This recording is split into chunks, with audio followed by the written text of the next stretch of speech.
Hello, and welcome to episode 352 of the Crate and Crowbar, being recorded on the 13th of December 2020. That's right, the dark future of 2020. My name is Chris Thurston, and joining me this Sunday afternoon are Marsh Davies. Hello. And Tom Senior. Good afternoon or evening. Indeed. We are taking the unusual step to record this much later in the week than we normally do, and in the middle of the afternoon, essentially to have allowed us to play some of a game that came out this week, that in order for us to be able to render the medium takes that you're expecting, but also, as it happens, given us a little bit of distance from... Oh boy, just a big night of trailers. I think there's a very funny alternate universe where we recorded the podcast on Wednesday and then had a podcast on Friday that included literally nothing of the 15 million announcements that took place the night before, spread across the Game Awards and Disney's shareholder, Megacorp Circus event, whatever it was they were doing. But nonetheless, we are in a position to actually talk about the actual news. Would you like to do so? Moderately. That's the level of commitment to this that I would like to see. And that's the level of enthusiasm you can expect when the news is being emitted from the heart of Geoff Keighley's laser cage. So we were not going to go through all of it, obviously. Just picked out a few things that we might have thoughts about. I was pleased, sort of interested, kind of maybe excited, just curious to see quite a big BioWare presence at the Game Awards, particularly given the recent departures of some of their, pretty long-standing senior creative leadership. So there was a trailer for the new Dragon Age, which they talked about a little bit more. It showed some stuff. You saw some Wizard Town. You saw some bald man that everyone's angry with. Dragon Age things. I don't know if even I, who love that series, have really strong feelings about it, other than I'm kind of glad that they're still telling the story that they've been telling for like 15 years now, it feels like. But they also showed off a brief teaser trailer for a new Mass Effect game that is presumably very, very deep in development. The teaser shows a kind of hooded figure climbing up the icy, snowed-over corpse of a Reaper, climbing it, digging out a piece of N7 armor, and turning and smiling roughly towards the camera. And it's Liara, the blue lady from the first games. What does it all mean? We don't know. But what does it mean to you, Tom? I think the problem I had with Andromeda wasn't the fact that it introduced new characters. I was completely happy to get to know new characters.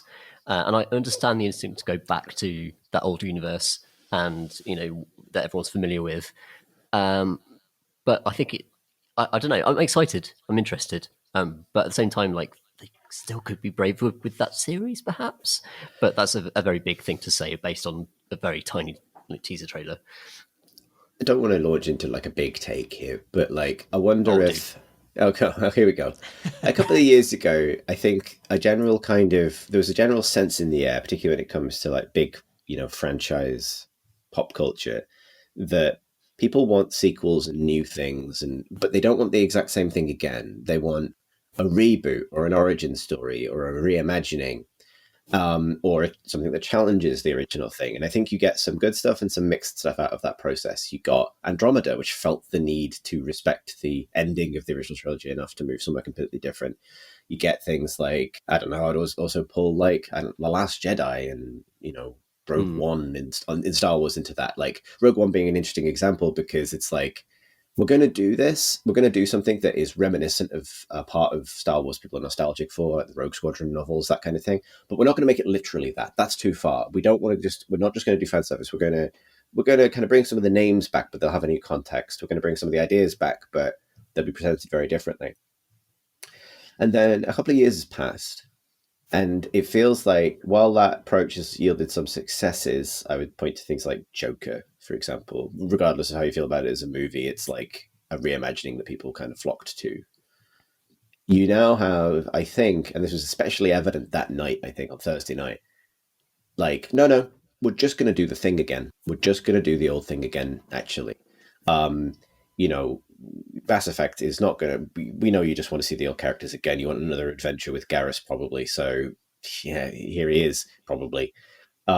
Similarly, you know, I use Star Wars as a reference because it's the one I kind of encounter the most. But like, as all of that sort of property starts, becoming more and more in love with bringing things back from the 90s, especially, it was funny to me to see the cool announcement that Patty Jenkins, an interesting director, is making a Rogue Squadron movie. And how does that relate? It feels like from a different kind of creative set of principles as to the one that determined that you can have that stuff, but it has to come back through a filter in the form of Rogue One.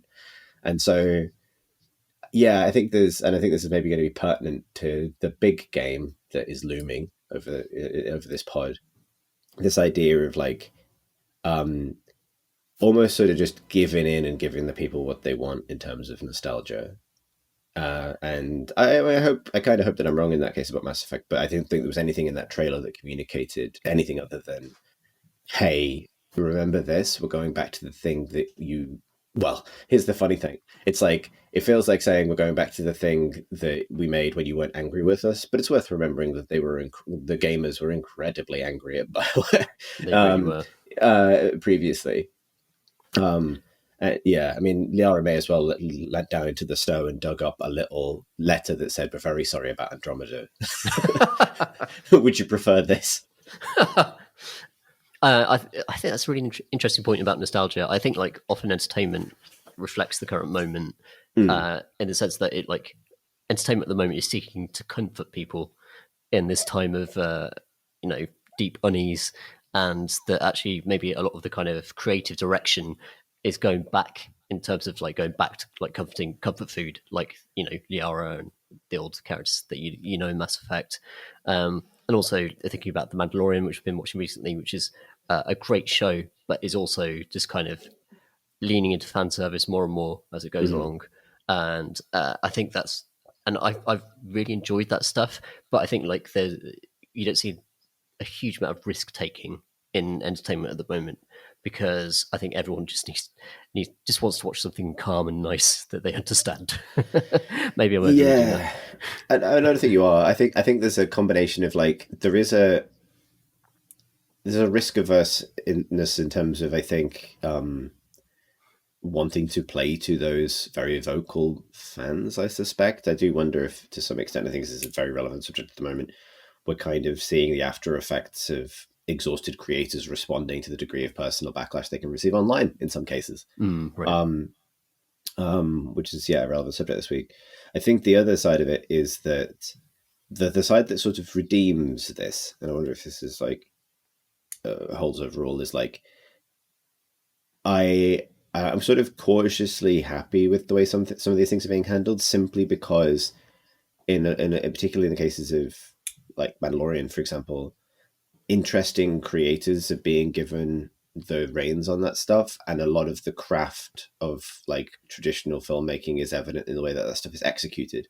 And that is ultimately like the bar for me. It's like, I think the presence of fan service can actually make me uncomfortable sometimes, because it feels like that my worry is the expectation is that simply because, whether it's a game or a film or a TV show, recognize that my kind of basically they're going to play to my sunk cost in those franchises, that because I see a name I recognize or a character I recognize, I'm going to think this is good actually, regardless of what else it's doing. I think that's the damningly true of Rise of Skywalker particularly, whereas actually I will tolerate that stuff when it's presented with some flair and by an interesting director. So for example, Robert Rodriguez directing the previous episode of Mandalorian, and that feeling like a throwback to the particular kinds of films he used to make, and that kind of thing.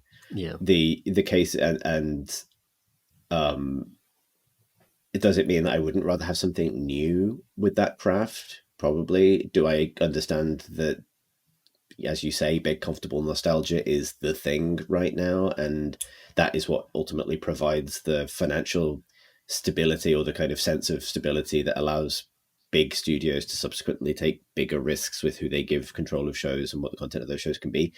Maybe. I've talked myself into the middle, and now I'm stuck. But I think particularly as it pertains to Mass Effect, that's the thing that kind of this that's hanging us over this is such a question mark, is like, what game are they going to make? What game are they going to be pressured to make necessarily? Like, that the story of recent BioWare is a studio being told make an open world game and making Andromeda and kind of making a Mass Effect game at the same time, or make a Destiny style MMO and making Anthem, but also kind of making a BioWare game at the same time. If they were allowed to make a BioWare game, I'm actually excited about it. Yeah, I don't know what other genre they're going to be asked to produce, whether it'll be a shooter or a kart racer or a match 3 puzzle game or whatever. But that's my big fear, I suppose, is that as this stuff has been tinkered away in the background, has EA also evolved to the point where they will, for example, just let that studio do its thing? Yeah, I think I'm encouraged by the recent Rogue Squadron type game. What was it called? Oh gosh, Squadrons. Squadrons. There we go. Yeah. That was just like a completely self-contained, brilliant use of the license. Really, really good stuff. And also, I've been a couple of weeks ago. I replayed Respawn's Star Wars game, Fallen Order. Fallen Order. Thank you. And both of those just like completely self-contained, really, really fun. And that gives me hope for the fact that EA are perhaps like being a bit less obsessive about the idea of having everything be a service game. That some games just should be a fun, self-contained experience, like Cyberpunk is. How well did Squadrons do? Pretty well, I think. It got an update this week, actually, that they said they wouldn't do. When they launched it, they sort of controversially said, almost expressed like a rare level of like openness about like, we don't expect to update this. But this week they added 2 new ships and a bunch of new stuff and did a big update to it. It's got B-Wings and TIE Defenders now. I'm planning to go back to it, I think, fairly soon. And in the time that I've played it, although I have reset a little bit, I had a bit of a break from it over the last couple of weeks, there wasn't like a struggle to find a game, I think. I think the big smart decision they made is that it has like complete crossplay with the consoles.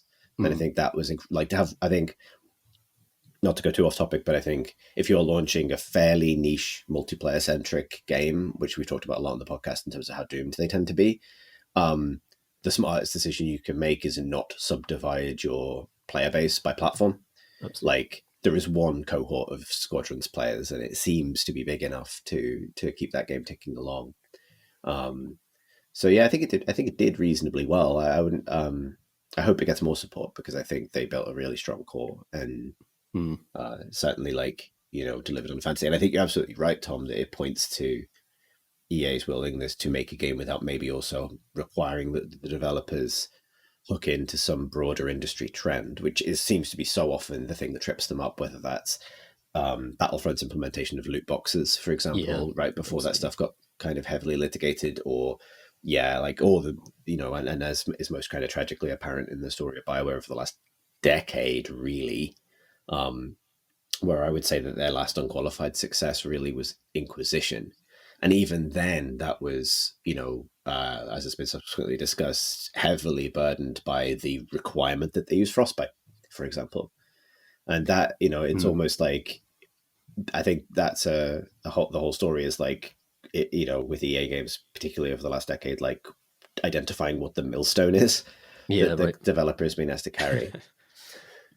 Yeah. Also, I think there's a line to be drawn between Inquisition and Andromeda. In the way that they were expected to be a certain type of open world game that didn't necessarily suit the fancy of either of them. Having said that, I think like Andromeda was almost there because I think like actually going to planets and exploring the open world and actually kind of like setting up settlements, that kind of stuff is really nice idea. But the kind of checkpoint open world bland kind of desert look just didn't work for it. I don't know. It's almost like it was trying to be ahead of its time, almost. Like I don't think the tech was quite ready for it. What they wanted to do with that. I agree. Although I have felt vindicated by the number of Andromeda was good actually takes that have followed this most recent Mass Effect announcement, because obviously the announcement of the thing moving in another direction creates its counter balance. So that's been that. Yeah, that's been nice. That's been nice. And I've voiced my like problems with Andromeda before, but like once you get through the first few hours, it's a perfectly good 7 out of 10. Yeah, it is. I mean, frankly, and it gets better as it goes along as well. I said that before. I agree. Like it has a good ending. Let's talk about some of the other news that maybe will set off a tickle of excitement in the brain of Marsh. Let's see. Disco Elysium. That's a game. It was a good game, and it was a good, thoughtful game, and it did very, very well. And that's a nice story. That's a good success story that it did as well as it did. And as a consequence of that success, they announced that in March it's getting a free update, which will add a bunch of new content to the game. It's going to come out on consoles, but also, and this is kind of mad, it's getting voice acting for every line. Every single part of the game will go from being text to fully voice acted, which I think is a kind of extraordinary both investment, but also shift in direction in some ways. And I don't mean that in terms of like direction of travel, but in terms of overall creative direction. I don't know how you guys feel about that. I think it's probably just necessary for it to be playable on console, where you're not going to be able to read a huge amount of text on a distant screen. Yeah. And I think actually on that basis, it's actually a really cool accessibility change. Like I do think that like reading heavy games have a quality of their own, but it's nice that this will make it essentially be the audiobook function for something that I think a lot of people would get something out of. Yeah, I'm not sure that it's something I particularly wanted for it to be fully voiced. Mostly because I can read quicker than the voice actors can deliver the lines. So it's, as a convenience, it's easier just for them to make their initial bark and then shut up and let me read the rest. But I wouldn't say I give it a high brain tickle rating, but it's nice that it's still doing well. I really love that game. Yeah, I'm not in a place to replay it anytime soon though. Yeah, I think I don't want to echo the mildest sentiment, which is this is cool if it's good, or it's good if it's cool. But the other thing this introduces is a thing I like about Bark plus reading school of RPGs is you get a sense of the character's tone of voice, and then the rest of it happens in your brain, and therefore the acting is as good as your brain can do. I do worry about what it's like to record and direct and implement VO for that much writing, and maintain quality and tone throughout. But that's more of a kind of it's good if they do it well and it's bad if they don't. Things are not that useful as criticism. Yeah, I mean, it'd be interesting to know if they're retaining the same voice cast, because that was a very variable talent across the entire cast. I don't think I really want to listen to some of them speak for very long, if I'm honest. It's also, as you both said, like it's an incredibly wordy game, and like voicing every single line in that is going to be like you're going to be sitting there for hours. Frankly. It's really cool. I really like that they're actually building up the game and updating it and bringing it to consoles and that kind of stuff. But yeah, I'm with Marsh on this one, where it's like, did anyone ask for this? Is this really what you need? Yeah, the unbidden tickle. Maybe. I mean, does this tickle your sense of creative justice that a game like that has done successfully and been successful enough to justify this? I mean, that's great. I want them to be hugely successful and make many more things. Agreed. Yeah, give them a budget, maybe to do something new as well, which would be great. Yep. Let's see if anyone is tickled by the announcement of a new Perfect Dark game. Why? Why now? Why? but well, I mean, so Perfect Dark was the kind of, Rare's successor to GoldenEye, really, like in terms of them making a shooter. It was set, as sort of near future spies and gadgets. Kind of. What's the protagonist called? Is it Kate Dark? Joanna Dark, I think. Joanna Dark. There you go. Yeah, brilliant. Look, it was the 90s or noughties. I can't quite remember. But yeah, they're doing a new one of these. Talking about nostalgia, right? Like right. Nobody's nostalgic for this though. Yeah. Nobody. I mean, I loved it. I had a great time in Perfect Dark, and not because of the campaign, but mainly because of the multiplayer and the fact that you could customize the rule set of a given arena, and also it had ridiculous weapons that let you shoot through walls and stuff. So it felt like a console version of PC shooter that you got to mod, but all the mods were kind of built into the game, and I love that about Perfect Dark. Having said that, that was very much of its time. I don't give a shit about any of the characters or the world or anything else about the game, so yeah. I'm not particularly keen to play it again. No, I agree. I did enjoy it at the time, but I think it's one of those things that I've completely compartmentalized as a preceding era of my life that does not need to be resurrected in any kind of new form. It's like them announcing they're going to make a new movie franchise of Jason and the Wheeled Warriors or something. I mean, Yeah. no, I don't need that. Nothing in my body demands that. Absolutely. Yeah, it's almost like recognizing a name isn't a tickle, even if It is even not a if, tickle. yeah, not a tickle. Anti-tickle. Well, actually, speaking of that, I didn't put this on the list. Might be worth mentioning. So, how did, speaking of the return of things, we had the essentially spiritual successor to Left 4 Dead in Back for Blood, Bound for Blood. Which one of those is it? Help. Bound. Oh yeah. Yeah. It's Back 4 Blood. Back 4 Blood, which is Turtle Rock's. Yeah, essentially, it's described as a kind of spiritual successor to Left 4 Dead in its own right. And I'd heard rumblings of Left 4 Dead 3 or something along these lines for a long time, and it's cool to see it kind of made manifest. But watching the trailer, I realized that I think Left 4 Dead is also a game that in my mind is very much of its time, but I also realized that maybe I'm not its core crowd. I went back to it actually last month, and I was really unimpressed by it. I think it's not aged well in terms of just how the guns feel, how they fire, and also the pacing of the missions. I think of its time it was really special, but I think it has I think it's not aged terribly well. Especially after playing Vermintide 2. Yeah.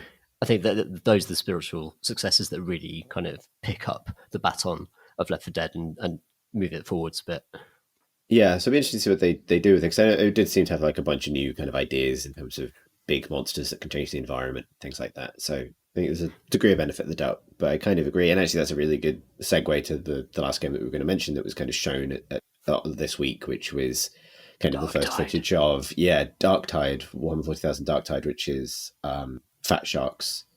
Again, 40k Vermintide. That's what it is. Yep. That's the thing that it is. Yep. But despite being just that, and also conceptually very similar to a game that didn't impress me at all, Back 4 Blood, this is maximum tickle, I have to say. I'm really fully tickled in every part of my flapping, sweating body. I'm similarly tickled. I'm absolutely excited for this one, but I don't think I've ever heard you be quite as excited for any game, Marsh, before. I think it may not actually be the game so much as the really well put together trailer that I admired. It shows the art of trailer making to its fullest. Because you compare the Back 4 Blood cinematic trailer with the cinematic trailer for Darktide, and there's just a sense of pace and drama to the Darktide footage, which is comprised of quite disparate, not necessarily coherent scenes. It's splicing between quite disparate actions, but it feels much more like a dramatic arc than what's being more ploddingly told narratively in the Back 4 Blood one. And it also helps it has music that's really nicely cut to the action. I don't know. I mean, maybe the game's bobbins, but if it plays anything like that trailer feels, then it'll be amazing. I think Fat Shark absolutely get that universe. They really understood in Vermintide, they really understood the old world, and they're obviously just massive nerds on the team who just get it. And I get that sense from Darktide as well, that they really know how to nail that particular sense of it's a difficult, because Darktide is kind of you're not quite Space Marines, but you're in that kind of below tier where you're just in hive worlds and that kind of stuff and fighting Nurgle. And I sound like a massive nerd here, but describing that. But I think that the understanding and the sense of tension and the atmosphere, it just comes from knowledge of the fiction, and the fact that there is actually a huge solid body of fiction behind a 40k game that doesn't exist for a Left 4 Dead type game. No, I'm just also zombies are so played out, and they were played out more or less by the time Left 4 Dead came through as well. But Left 4 Dead managed to be the best of the zombie games of that era, and I'm just beyond sick of them now. They're just almost nothing. They don't excite or engender any kind of feeling in me whatsoever. It's just like game wallpaper is the zombies. Yeah, I tell you one thing I wanted to pick up. Just sorry to be really boring about the trailers, but there's a moment in the Darktide trailer where it's been accompanied by this kind of pumping music, and then it cuts away to a scene in some sort of dank corridor somewhere, and the music sort of drops down as though it's at a distance, and the kind of the zombies, not zombies, sorry, cultists sort of wake up as though this music is being carried by the player contingent with them, like they're bringing the soundtrack to the action. It's just that would be an extremely Warhammer thing for them to do, like to bring their own choir, like noisemakers. Or bring like a pipe organ that fires missiles, because that's a thing. So it really is. Very much looking forward to that. I think that's one of my most anticipated games this year, actually, to be honest. I think I'm curious about is how they handle ranged combat. There's me being boring about it, but like, so because one thing is, this feels a lot more familiar than Vermintide did initially, in that there are already games like Deathwing, for example, which are 4-player co-op, smash a lot of Gribbly's 40k games. Like, this has kind of already been done. In that game, you are Space Marine Terminators stomping around a Space Hulk blasting things. And it's a little janky, but it functions. And I think one of the things that was great about Vermintide was the license, the feel and the mood of it all. But the other thing that was great about it was, I think, shifting that kind of co-op experience to melee, with sporadic ranged. And I know that different classes have a different balance of that. And that worked really well for me, because I think like the most interesting scenarios in Left 4 Dead were always when you had melee weapons. It's why they put such a huge emphasis on them in the second game. And there's something for me that is more exciting about sort of being in the thick of it. And so it was also notable to me that the Darktide trailer put a lot more emphasis on melee, or felt to me a lot more emphasis on melee than range combat. So I'm interested to see how they make shooting things with a lasgun as interesting as pummeling things with a power hammer, because those seem to be the two poles, right, that game's going to be kind of stretched between. But I also think in general, the kind of horde wave-based sort of co-op stuff benefits from sort of chunky melee systems, because what feels so good about Vermintide. So I think that they cleave so closely to the fiction, and in the fiction, lasguns are famously rubbish. So I imagine it would be like chip damage, and then when you actually get close, you do stuff. But that's like total speculation. I'd need to play the game. I really want to play it. Yeah. Anyone for Fat Chuck who can get me in to any sort of early access, please do, because I want to smash things in the Warhammer 40,000 universe. Very excited. Yeah. Awesome. Well, and also, Marsh, I actually really appreciate that you did the thing that we actually can do after the game, was to just review the marketing, like review its success as marketing, because that's really, really all you can do after a big set of reveals like that, is figure out who did the trailers well. But also, it feels like a good segue to talking about the game that we've all been playing when it comes to reviewing the marketing, because Cyberpunk came out, didn't it? And yes, it did. And we're in one of those fortnights, discourse-wise, aren't we? And I don't really know where to start with this. Maybe the most useful thing to do would be set out some terms. I think we decided that we're not going to spoil anything in this conversation for a bunch of reasons. So you can listen safely if you haven't played the game yet, or if you're not fully through it or anything like that. Maybe we should also all like lay out how much we've played so far, like something like that, just to kind of ground this. Yeah, I don't know if this is a mad thing to do, but is it worth saying what the game is, just in case there's a listener somewhere out there? Yeah, actually, I think it kind of is. Who hasn't heard what it is yet? It's a lot of things as well. Like it's not an easy game to sum up, but go ahead, Chris. I'll give it a go. So, Cyberpunk 2077 is now apparently the biggest PC gaming launch of all time, which is notable in and of itself. It is CD Projekt's new RPG. CD Projekt, known for the Witcher series, and kind of increasingly over the course of that series developed a very, very, very passionate fan base around what were initially fairly niche RPGs spinning out of the kind of Neverwinter Nights mold and ultimately ending up very much their own thing. It is the first video game adaptation and the most substantial adaptation ever of R. Talsorian Games and Mike Pondsmith's Cyberpunk setting, which was a tabletop game released in 1988, I believe, which has a close relationship with the origins of the cyberpunk genre, but is not the origins of that genre by any means. It's just one of its kind of particularly earliest game representations or reimaginings.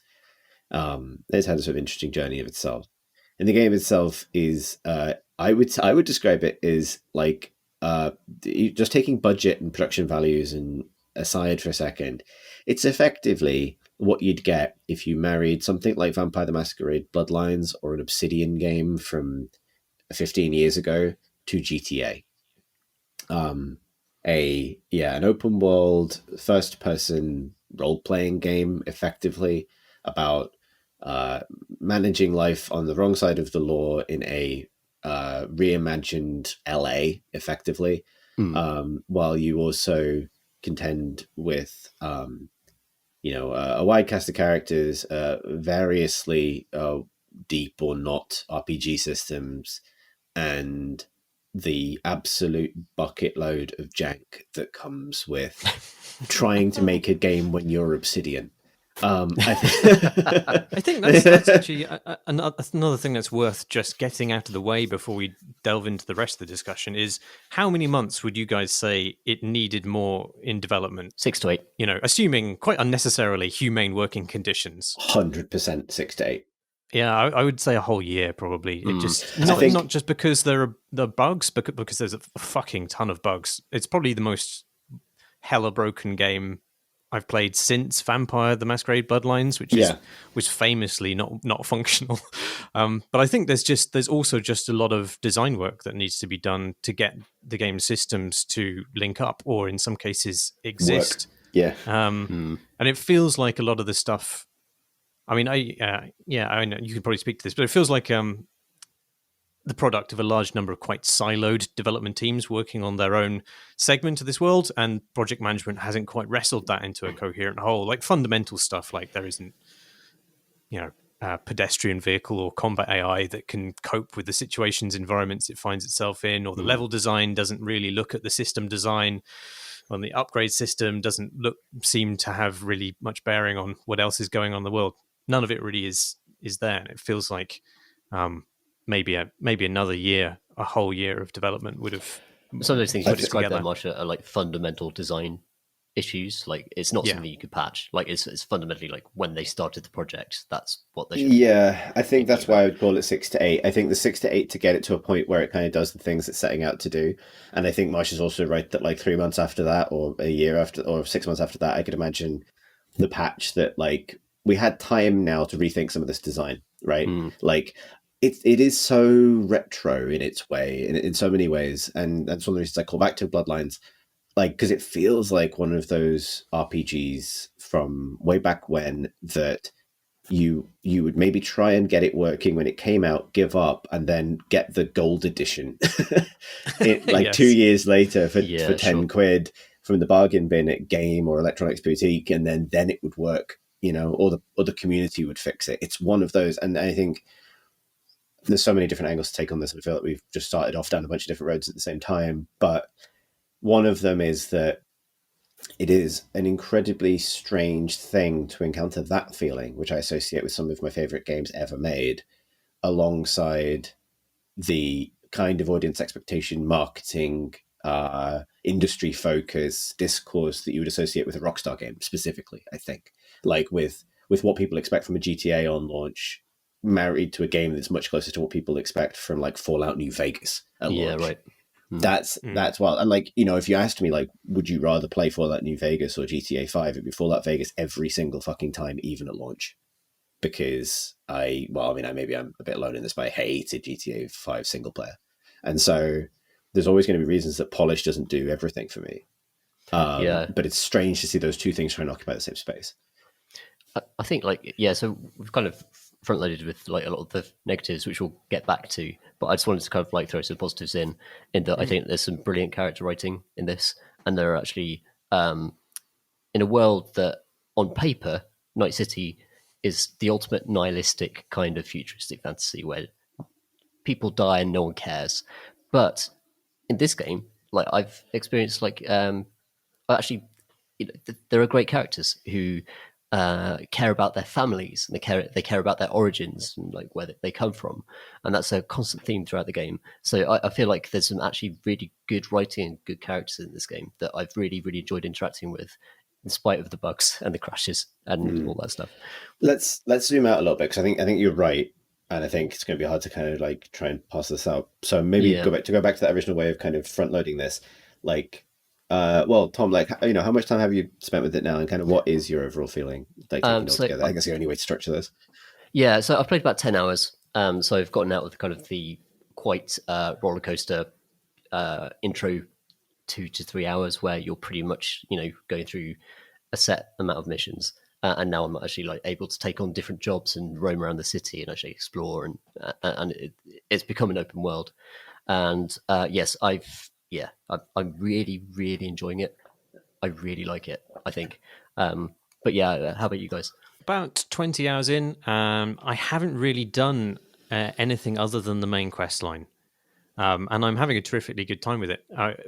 Even though it is frequently absolutely exasperating. Yeah, right. And, you know, a lot of the stuff that I want to do just doesn't really work, and the encounter design just doesn't have the affordances to account for stealth and so forth. But nonetheless, like you say, that's the central plot line, which I'm just enraptured by, is really, it's a really engaging, quite complicated cyber yarn, and the way it unfolds allows you a huge amount of leeway over how you approach things in a way which feels like it really acknowledges player agency, even if it doesn't. I don't know if it particularly branches in any significant way, but I don't really care about the branches that I haven't gone down, if you know what I mean. I'm just interested in the branch that I'm currently on, feeling like it has recognized me as a player and my actions, and it really does. And it feels like there's quite a lot of rich and nuanced ways in which you can express yourself in this kind of tangle of agendas that you find yourself among.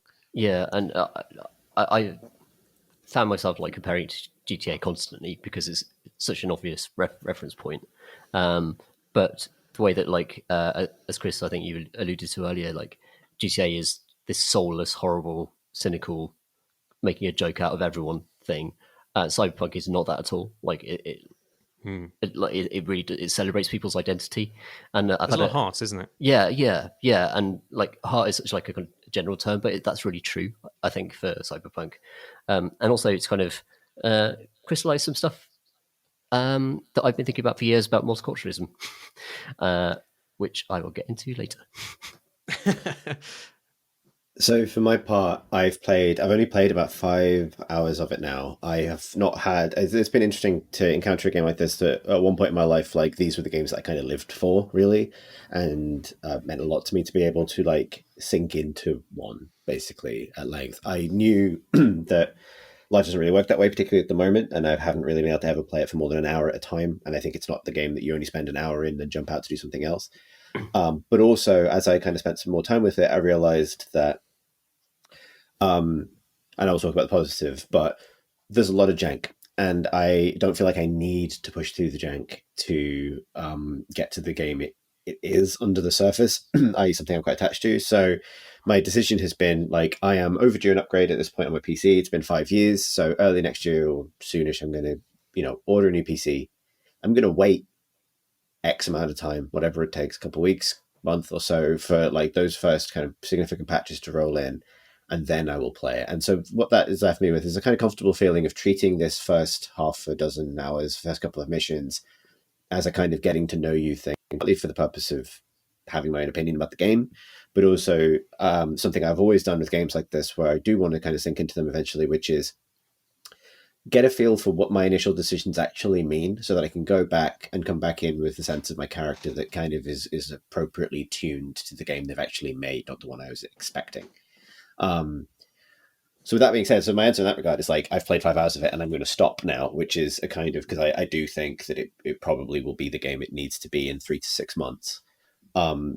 That being said, I was really pleasantly surprised by a lot of things about it. And that's coming from quite a personal point of view of like, I think a lot of the, there's just been a lot of ugliness around its launch, and there are a lot of very appropriate issues being raised and discussions being had about its setting, its world, its the manner in which it was made, all of this stuff, and then also, a kind of certainly a nastiness expressed by a fan base towards anyone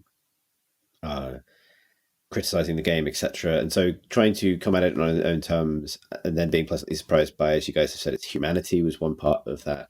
But also, I think particularly what has felt like, when it works, a kind of a generational step forward in terms of how to immersively tell a reactive story in a game like this. Like, I didn't realize that it wouldn't have, for example, the kind of snap to NPC dialogue systems that almost every game has. I really like that. Yeah, I love it. Like the fact that dialogue is sort of seamlessly integrated into characters in the world who interact believably with their surroundings. The fact that your phone and text messages are kind of all accompany that. And I think sometimes they're used in a little bit of an immersion breaking way, but particularly when the notifications don't vanish and stay on screen forever, or when a subtitle for a conversation you've walked past is still visible and you're 4 miles away. Like, or all that stuff. But when it works, it creates the sense that you flow from one activity to the next, and there's stuff in there, creative decisions in there that are my kind of like RPG purist dream stuff, like never taking you out of first person apart from when you're driving and then it's an option. Letting you kind of experience everything your character is experiencing through their eyes, even when, as in one early scene, your eyes aren't necessarily where you think they'd be.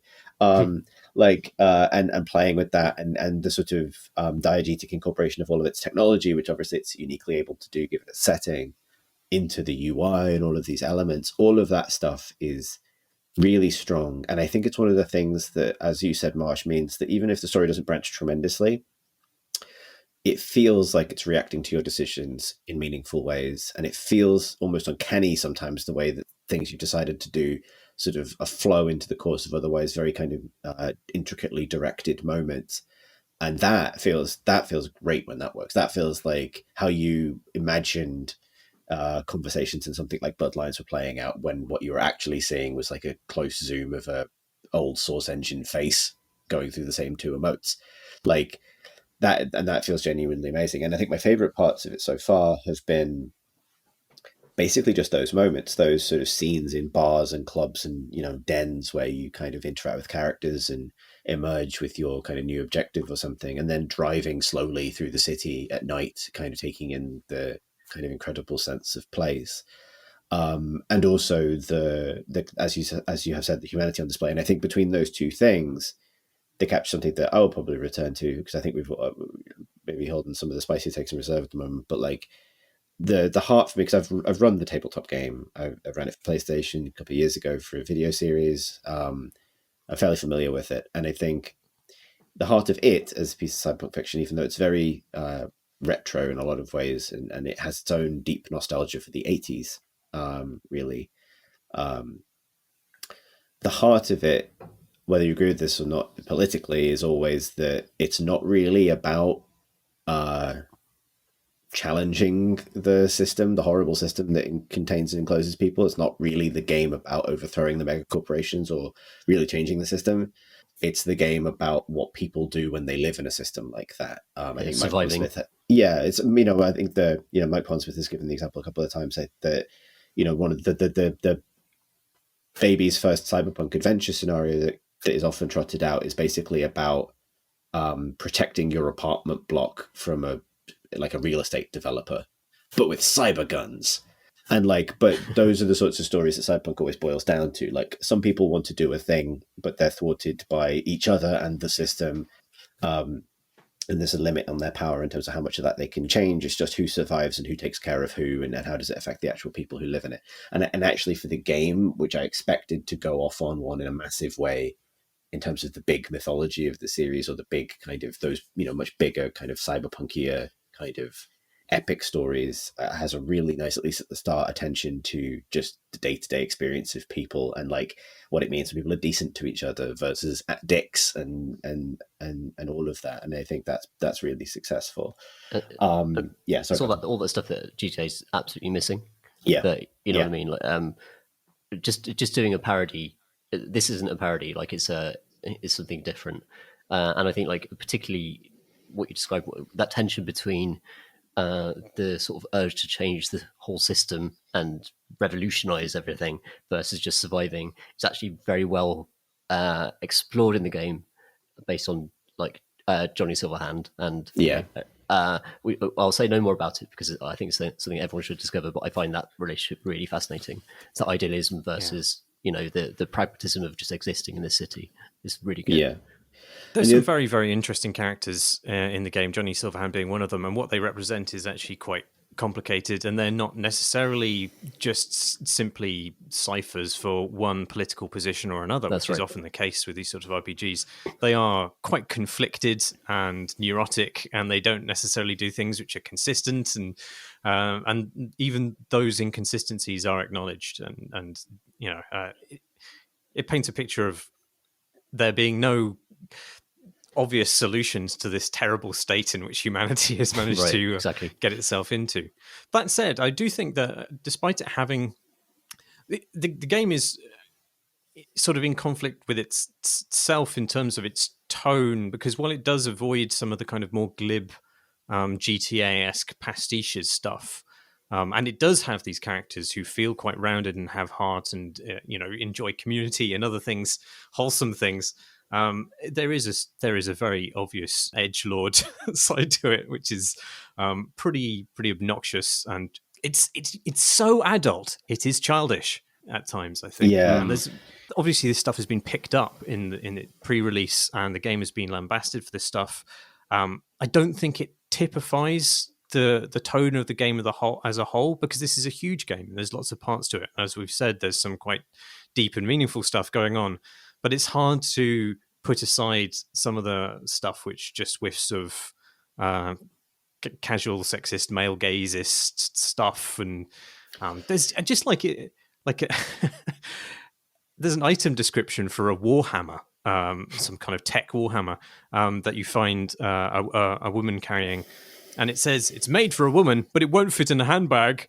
And it's just like, fuck's sake. No, like did Bernard Manning write that line? Take my cyber wife. No, really, take her. It just feels like something out of 1977, not 2077. And it's not that it's sexist or backwards. It just feels out of place for the fiction in a way. It just feels strangely out of time. Something I find really interesting about it, and I think this is a good subject to dig into and might lead to the things you're talking about, Tom, is that so Cyberpunk is noir, and it's always been noir. But it trades out, the kind of rule of cool 30s that most noir adopts for a kind of hyper 80s. And the to this day, the RPG source books and things are written in this sort of fake 80s, like 80s styled street language, which is rooted in a mix of just a massive pile of influences.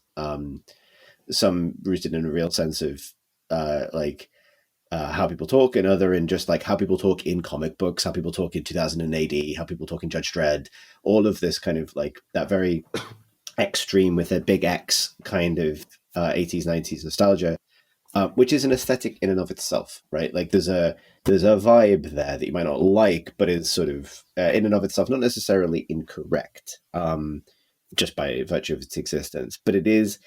But it can be discordant when it is inconsistently threaded into the experience of the game. So, for example, when a kid in the game or a character in the game is speaking to you in this sort of highly stylized way, I think it works because the game is, I think, intelligent enough to gesture at the humanity that underlies that, and also to kind of thread it through with its overall aesthetic. But when it's in a menu, for example, it can still work. But then it's something about the voice of the game itself. And then when it's in for example, an item description, as you say, that is just sort of pointlessly kind of,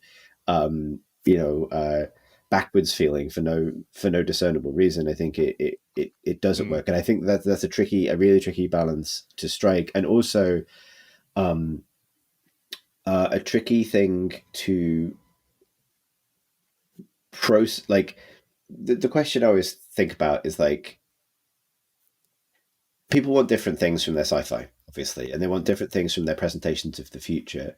And Cyberpunk is so rooted in the past, in our past, that I feel like if it manages to feel like it's about the present, that's a win. And I think there's something about its. I might get lost in this point a little bit, but it's trying to navigate this sort of knowingly retro version of the future. You know, one of the things underpinning Cyberpunk originally was this idea that we didn't get in the 80s. It was clear that humanity wasn't going to get the Jetsons future. They were heading for something else, and all of its aesthetic is driven out of extrapolations and fears, a mixture of like fear and wonder of what that brings, and all of its issues. I think a lot of its representational issues are rooted in the fact that it's based on extrapolations of the fears but also the cultural values of the 1980s, and therefore it's always going to fail to meet people's benchmarks in terms of futurism, I think, or other kinds of sci-fi that are related to it, like transhumanism and futurism, etc. Whether or not it should be judged as failing on those grounds, I don't really know, because obviously it does, but it's also navigating a fantasy space that I think is very much uniquely its own. Not that doesn't mean it shouldn't be absolutely questioned, but it's I just think it's such a deeply strange proposition. And I think for me also a deeply strange thing to not be niche, to now be the biggest launch in the world, to be this kind of cultural moment. Yeah, isn't that brilliant though? Like, for me, like all those questions are like completely valid, but I think that's I'd much rather a game like this be the biggest thing in the world than BioShock, where the politics were just like completely clarified and the good guys are bad guys.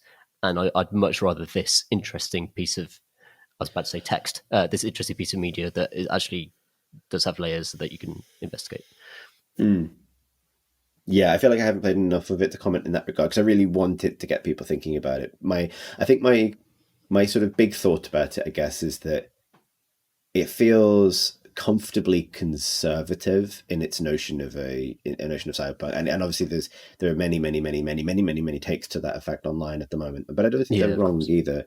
It's comforting. Like, we've gotten to the point where, like, I guess this is what I'm saying, like, you have a game and a story that even in its opening moments revolves very heavily around a conflict that's core to the tabletop game, this conflict between Militech, which represents 80s America, Reaganist kind of 80s army man America, with its every Militech agent looks like a Top Gun fighter pilot, like extraordinarily rooted in that time, versus Arasaka, which is the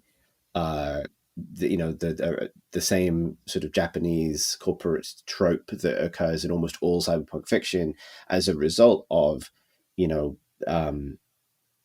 paranoia about Asian economies and culture rising up in the 80s, about what it meant that in the 80s every piece of technology you owned, it felt like, was like a Walkman or something like this. All of the best technology was coming from Japan, and what would that mean culturally? Like, and I think it's off, like, I guess what I'm saying is those are the fears of a different time, and they're actually no longer reflective of the actual cultural life of the present.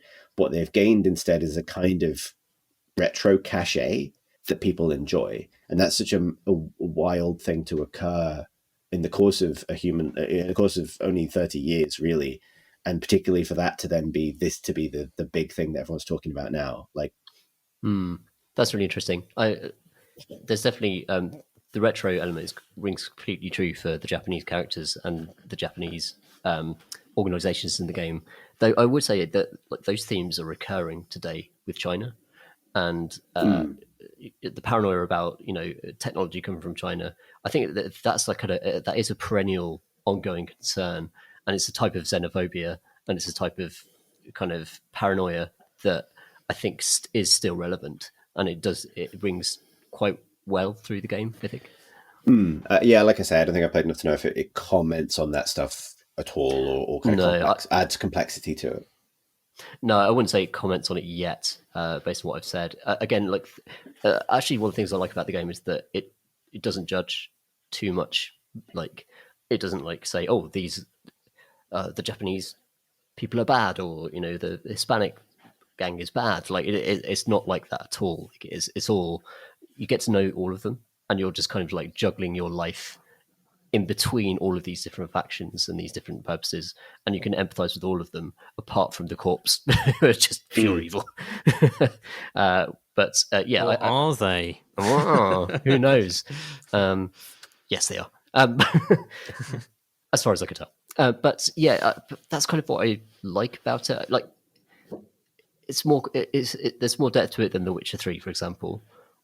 And The Witcher 3 actually did a good job of like putting you in front of the invading army and like talking to their generals within the first 3 hours of the game, the Nilfgaardians, for example, and actually like you sort of travel through all these different circles and learn everyone's different perspectives. And I think like Cyberpunk is just a much more pure version of that. But I don't know, I'm still forming my thoughts on it, to be honest.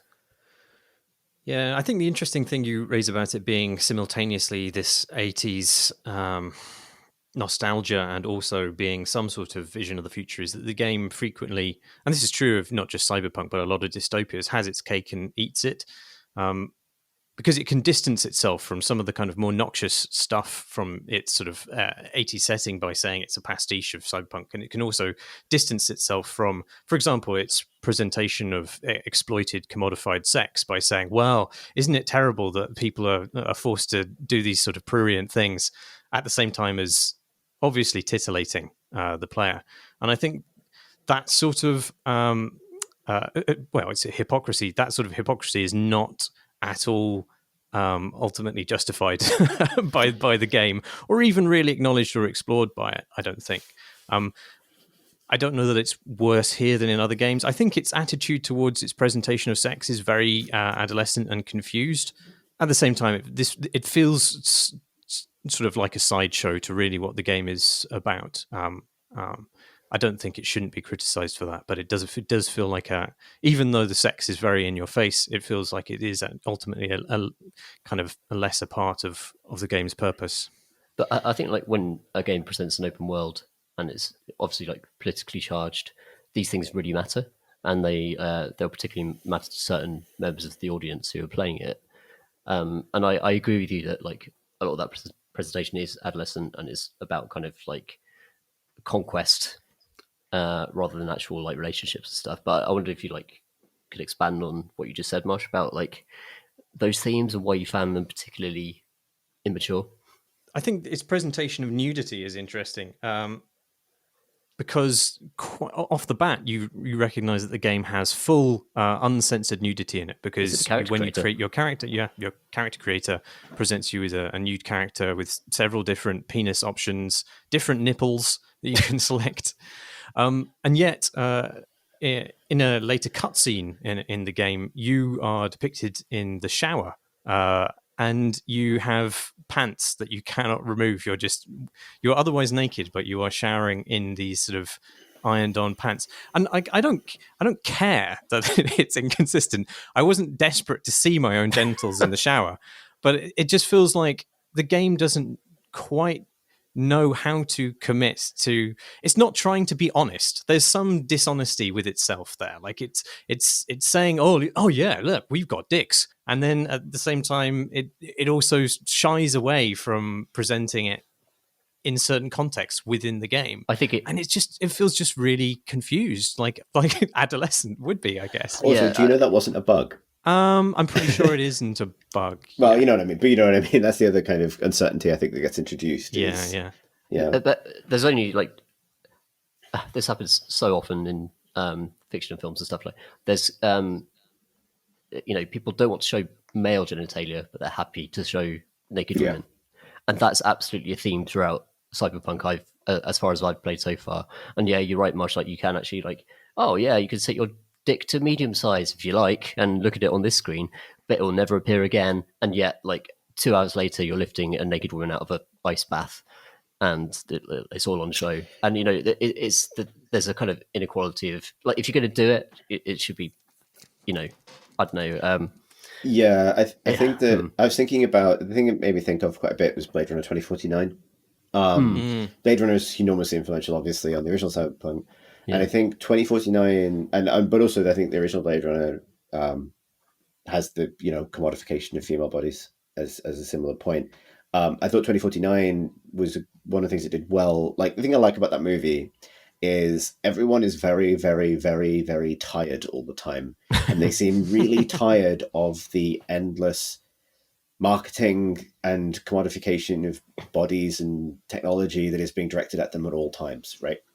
And it exposes I think the strength of that film lies in the way that it exposes the kind of the emptiness and loneliness and sort of omnidirectional exploitativeness of a like misogynistic culture, basically, to the point that I don't want to spoil that movie, but to the point that even the technology isn't safe from being led and exploited by, for example, the commodification of female bodies, for example. It's hard for me to talk directly about what I mean without spoiling that movie, but like, I think if you have seen it, you will know what I mean. And there is a point to be made, a broader point about, hey, like we can get all of this, greater technology. Sometimes the end result of it is just repetitions of the same commodification and misogyny that existed under the old technology. It's the same thing, just in higher res.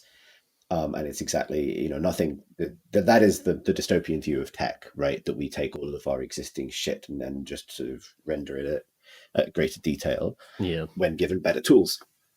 But however, I think that is an extreme, like, I don't think that's a point that Cyberpunk 2077 is committed to. I agree with you guys that I think it's present, like, it's kind of hypocrisy in that regard, where, you can see a willy, you can see a willy in the character creator, and sometimes due to the best bug that has ever been in a game, which we should refer back to, but otherwise you'll never see one, but you'll see full frontal female nudity everywhere. I agree that I don't think that is a commentary on the way that technology would likely to be used in the world, even though I think, unfortunately, it is accurate that way. Unfortunately, I think it is the game having its cake and eating it. There's a really interesting difference between the way the world is presented ambiently and the way that the game communicates ideas to you. So, for example, like flavor text that is sexist is, you read that as the developers saying it in a way that the world is sexist. So it is it's a dystopia and it's terrible. And if you're hearing like terrible like sexist messages over an intercom or something, then that's part of the world and that's something you're trying to fight or contest with. Whereas I think this game gets confused when it puts words in your mouth or when it actually like shows you particular item descriptions that are tainted with that stuff. And that's not part of the world. That's actually kind of part of what the developers are kind of saying. I agree with that. I think there are some like fairly shocking to your face sexism that is voiced by characters in the game and that is contextualized inside the game. And that was particularly playing as a female V, the main character. Right. And that I thought was like both, effective in how unpleasant it was, but also I think one of the things about that is it almost feels at odds with even though it's like, on one hand, I want them to do that because I want them to, present the reality of a sexist society in that sense as part of a dystopia. At the same time, I was very conscious that like some of this stuff is pretty shocking, and I can only imagine how off-putting that might be to someone who's not in my position of privilege playing the game and wanting the as advertised kind of empowering experience of being a cool punk, a cyberpunk in the cyber future. That sort of that is, I think, that particular tension of empower the player versus expose the expose the brutality and dystopian nature of the world, that is also an area where the game is struggling to have its cake and eat it, and it's almost an impossible thing to resolve, I think, particularly in that it also allows the player to present in a variety of different ways, and therefore the player cannot be not a participant in whatever social or racial or gender-based kind of isms are present in the world of the game. Like, and that again is like, it's just so full of these, I think, fascinating but like unnavigable, well, maybe I'm being too generous by saying unnavigated complexities. Yeah. I think it's very difficult to unpick what is diegetic and what is ex-diegetic sexism. One thing I would say is that I find the idea of binary sexism as it exists today in 2020 to be quite incompatible with a future in which we are able to swap and change bits of our body at will, and even implant our minds into the bodies of others. This is a problem with a lot of cyberpunk fiction, which reiterates the male gaze. What was that TV series? Not Altered Carbon? Yes, Altered Carbon. Richard Morgan book. That was incredibly male gazy. The book's much worse. And yet, characters do, in fact, get their minds put into the bodies of sexes other than the one into which they were born. And the idea that a male sexist perspective would survive and conquer all in that context seems untenable to me. Yeah, it does from the perspective of 2020. It doesn't from the perspective of 1988. And I think that's one of the areas where, like, this is what I was saying earlier, it's one of the areas where, like, cyberpunk as a genre, but also this particular interpretation of it, struggles to adapt its message for the present. Because, and I think it's particularly relevant to the question of the sexism of the setting, it's such a huge part of the aesthetic.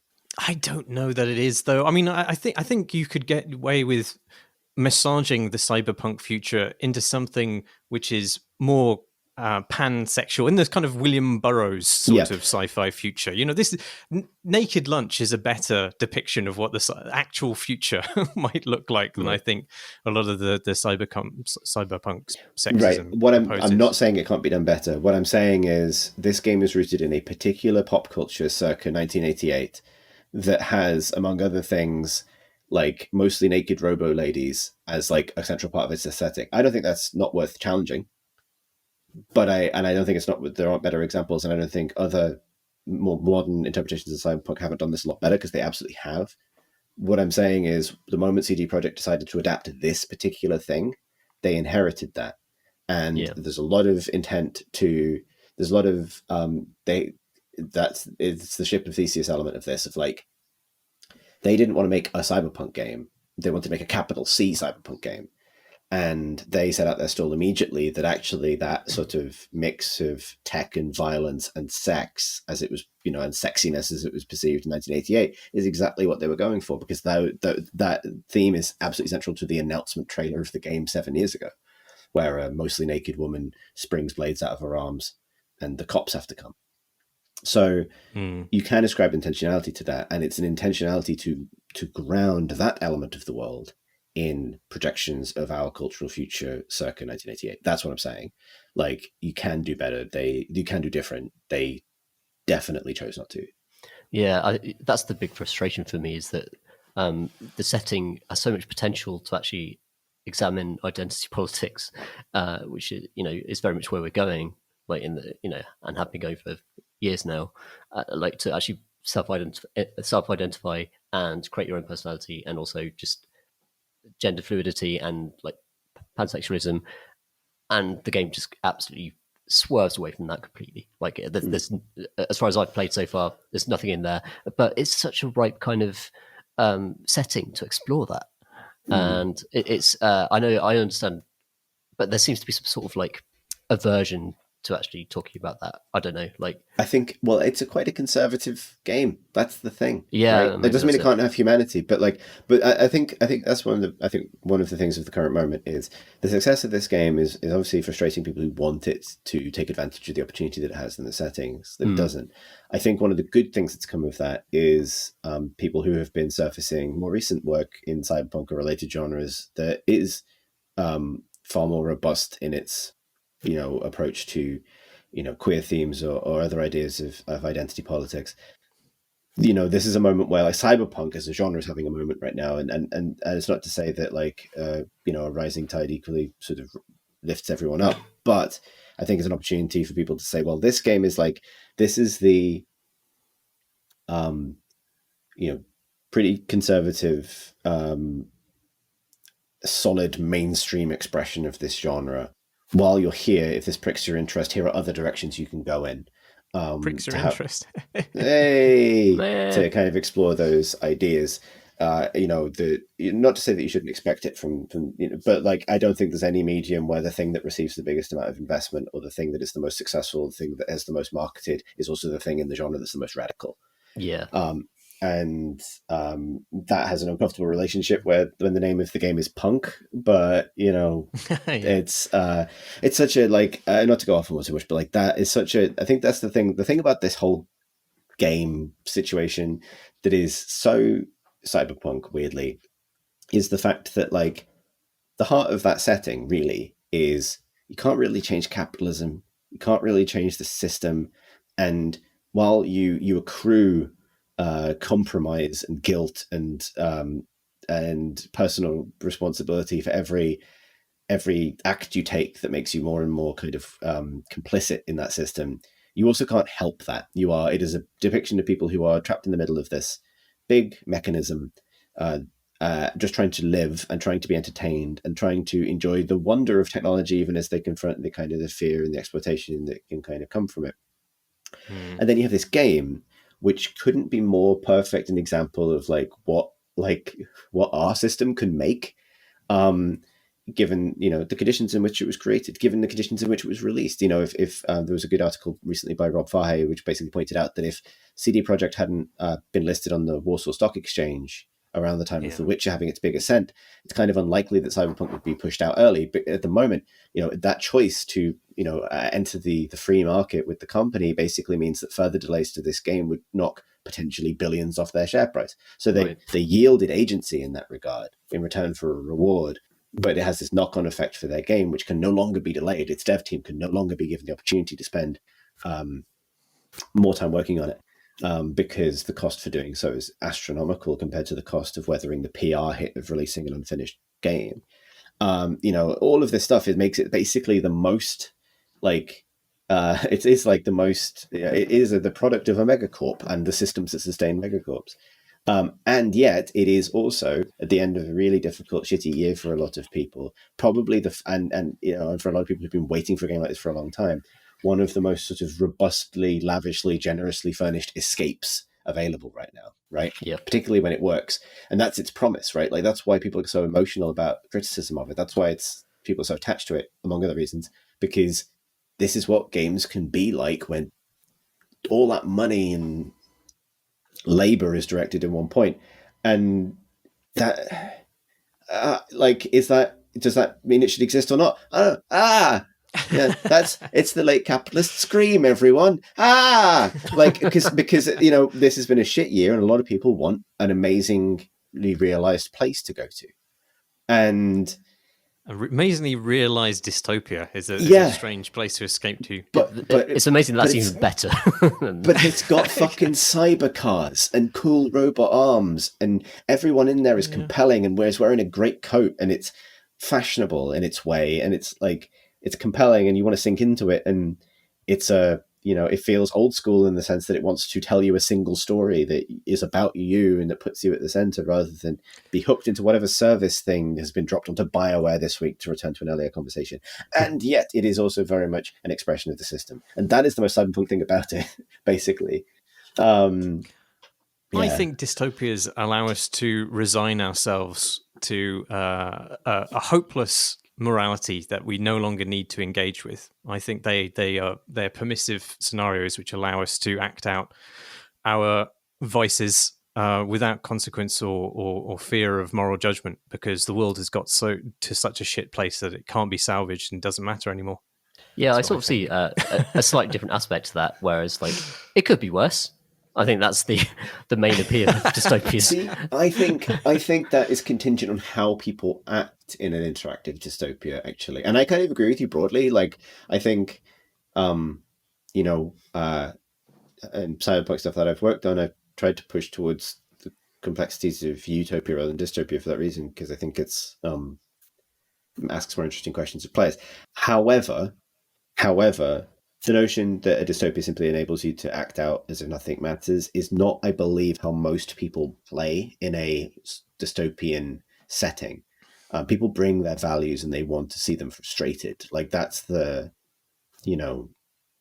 people want to try and be decent in an indecent world and be variously rewarded and punished for that. That's also the heart of noir in a lot of ways. That's where the tension comes from, right? Like, The point of Forget It, Jake, It's Chinatown isn't this whole film was pointless.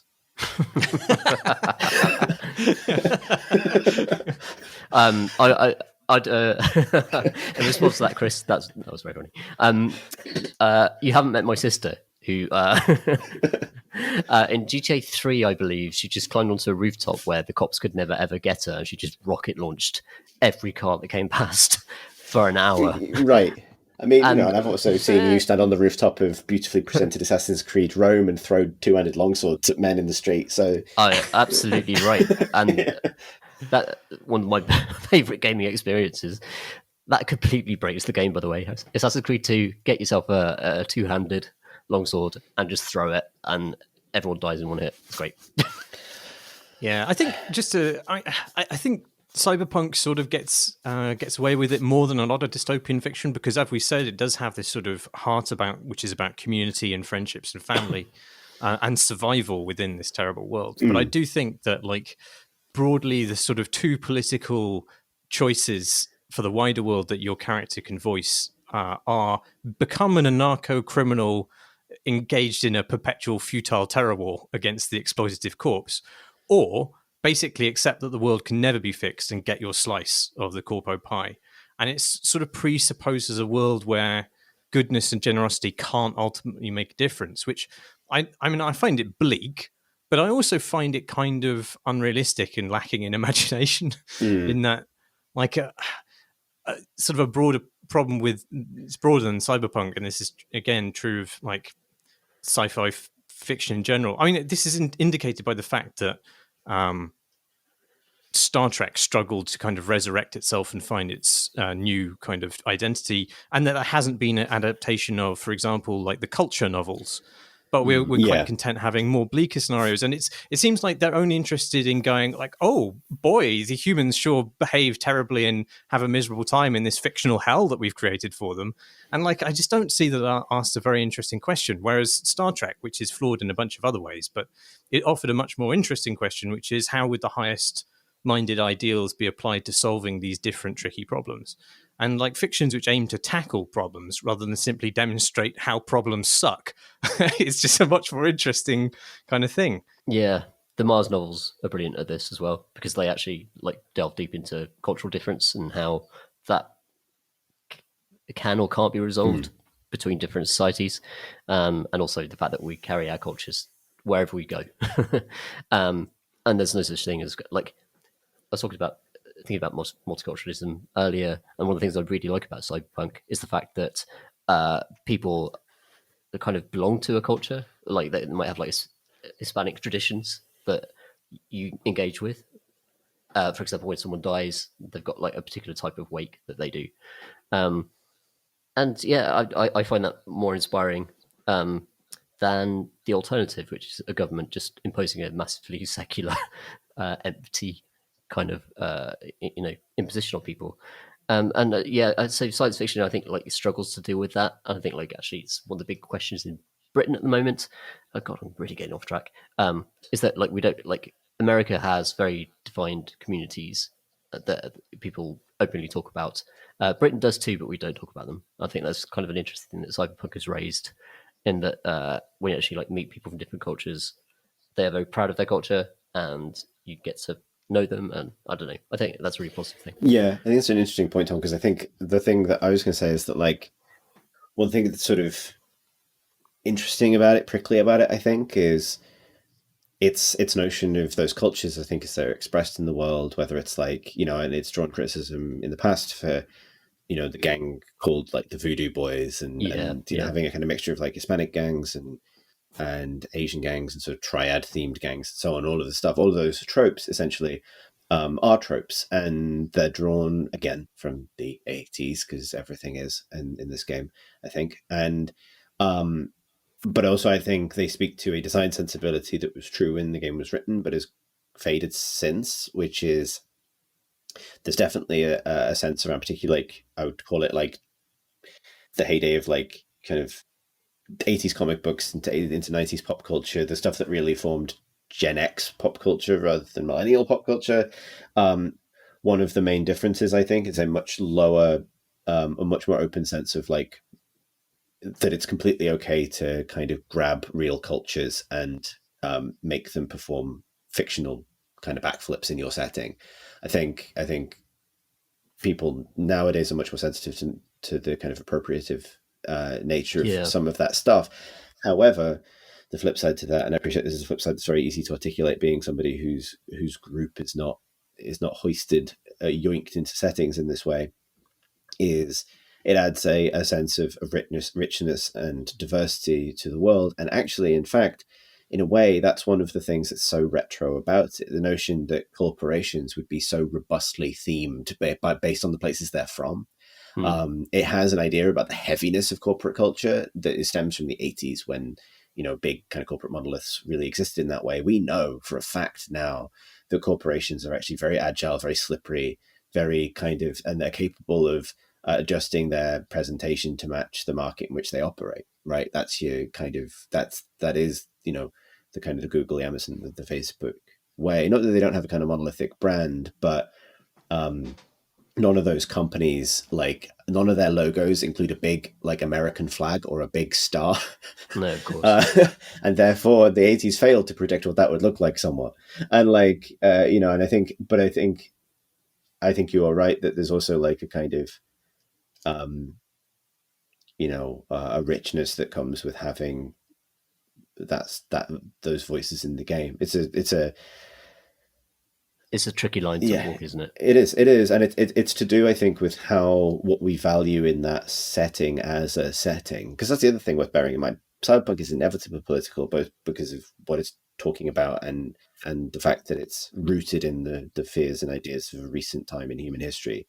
But it's easy to forget that, like, traditional swords and sorcery fantasy is fundamentally rooted in an idealized and thoroughly whitewashed Europe. Yep, absolutely. Right? Like, this is true of almost every fiction. And actually, the other thing I would say is one of the things that tremendously makes Cyberpunk more palatable to me than GTA 5, which is a point we've returned to a few times, is the fact that ultimately it is set in a fantasy world.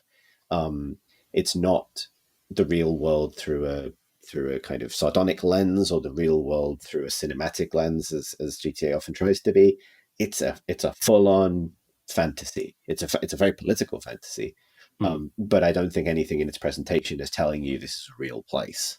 Apart from the occasionally clumsy use of real culture, which can be uncomfortable, but I still think is at a more sufficient remove than GTA's use of exactly the same thing. Yeah, and often, like, it feels like a lot of that presentation is like the people who've written it and created it are desperately trying to be authentic and represent it correctly. And I never get that sense from GTA because it just takes the piss out of everything. And it's the South Park thing of just nihilistically tearing everything down. And on board with that, I much prefer Cyberpunk for trying to do this. Well, it's quite notable that all of the factions, you can find fairly easy points of sympathy with all of them and what they're trying to do. Yep, absolutely. Yeah. Even the ones you end up wholesale murdering. Speaking of that, I would like to talk a little bit about the game itself, because I feel we obviously need to spend we can spend so much time in its the themes raised by it, and I think it's important Sure, to do so. But like, I'll tell one story. I was having a genuinely great experience with it, and I am pretty early, and so I was doing an early, like, I feel like I've had the sample of the experiences now, but one of them was my first early mission where the outcome of the mission could substantially branch based on what I was doing. In my particular case, my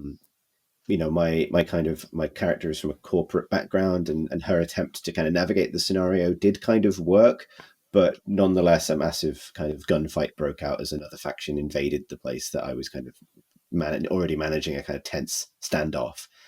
And so it turns into this huge, my character almost never draws her gun, and I've enjoyed being able to play that way. And as I've said, my favorite moments are just driving around the city and talking to people. But it felt exciting for it to escalate in that way, a bit like the tabletop game where you don't always have to be fighting, but when you do, it adds a bit of spice to it. And initially, I really enjoyed the encounter. In the game's credit, like, I basically didn't do any shooting, and my objective was just to escape the environment. So I was like picking through a gunfight that already involved two heavily armed factions, occasionally using my scanner and my hacking and like net running ability to like cause lights to flick on and off to distract enemies or blind them by overloading their ocular cyberware, while basically running through what felt like a very cinematic fight. And barely having to shoot or do anything, which is good because the shooting feels absolutely terrible. But like feeling like I was in quite a tense situation, and crucially, I think feeling like I was navigating it as my character. Like, I don't think lethal force is a thing, so still shooting people, but like trying to get through the situation with me and my kind of allies' skin intact, and then getting to the end of the area and reaching the exit door, a door literally marked exit that the waypoint is linking to me to, and it won't open. And it's like, oh, all right, well, maybe. So there's two things here. The thing that was the bug was actually the door with exit above it wasn't the exit. It wanted me to go somewhere else, and for God's sake, and the marker had taken me to the wrong place. But I was like, obviously, like, okay, well, maybe I have to kill all the enemies before this will open. That's dumb. And I turned around, and the one faction had clearly won, and there was only a handful of actual enemies left. But I went back all the way to the start of the level, which was very unimmersive because I'd had such a good kind of run through it. And there was a guy stood behind a box. The other guys were just shooting the box. So I went around that box and I shot that guy. And then I couldn't find another enemy. And I went back into the room, and I could hear, and one guy, one of the friendlies was running around going, fuck, fuck, fuck, fuck, fuck. And then I couldn't tell what was upsetting him. And then I realized that one of the corpses on the ground wasn't dead. Like, the enemy had been killed, but was like still alive. And so was like lying there staring into space, like awkwardly ragdolled atop the corpse of another enemy. And this other NPC didn't want to shoot him because I think it was a corpse, but the corpse wasn't dead. I had exactly the same thing where a guy just fell backwards across a box, and he was just sort of bent in half backwards, and he was sort of like Schrodinger's dead gangster. Yeah, but the fact that he was still alive, technically, according to the game, was causing the other guy's combat box to keep triggering. So he was just screaming, fuck, fuck, fuck. And then I had to like find the one, like, I had to the man who was bent over, like falling on the ground, to put him down like old Yeller, to stop the other guy from shouting. And then that didn't solve anything, so I had to go around and find the kind of door that the game did want me to step through. Yeah, all the while, stuff like that. Yeah, all the while, as I was going back through the environment, having pop-ups telling me that there were like lore USB sticks I could be picking up, and just fuckloads of ammo and junk and shit. And it's like that moment of like. And as we were talking about at the start, this like, why is this also this game? Why does this game even have loot? Why does this game want me to pick up everything? Why does this game want me to shoot these people? Like, it's man, it was. I'm excited to go back to it and learn which of these things I can avoid. It's impossible to tell. Have you had the thing where like people constantly try to sell you cars over messages? Not yet. God. That's coming. Oh yeah, endless messages like, "Oh, I'll buy this for 29,000." It's like, I have 5,000.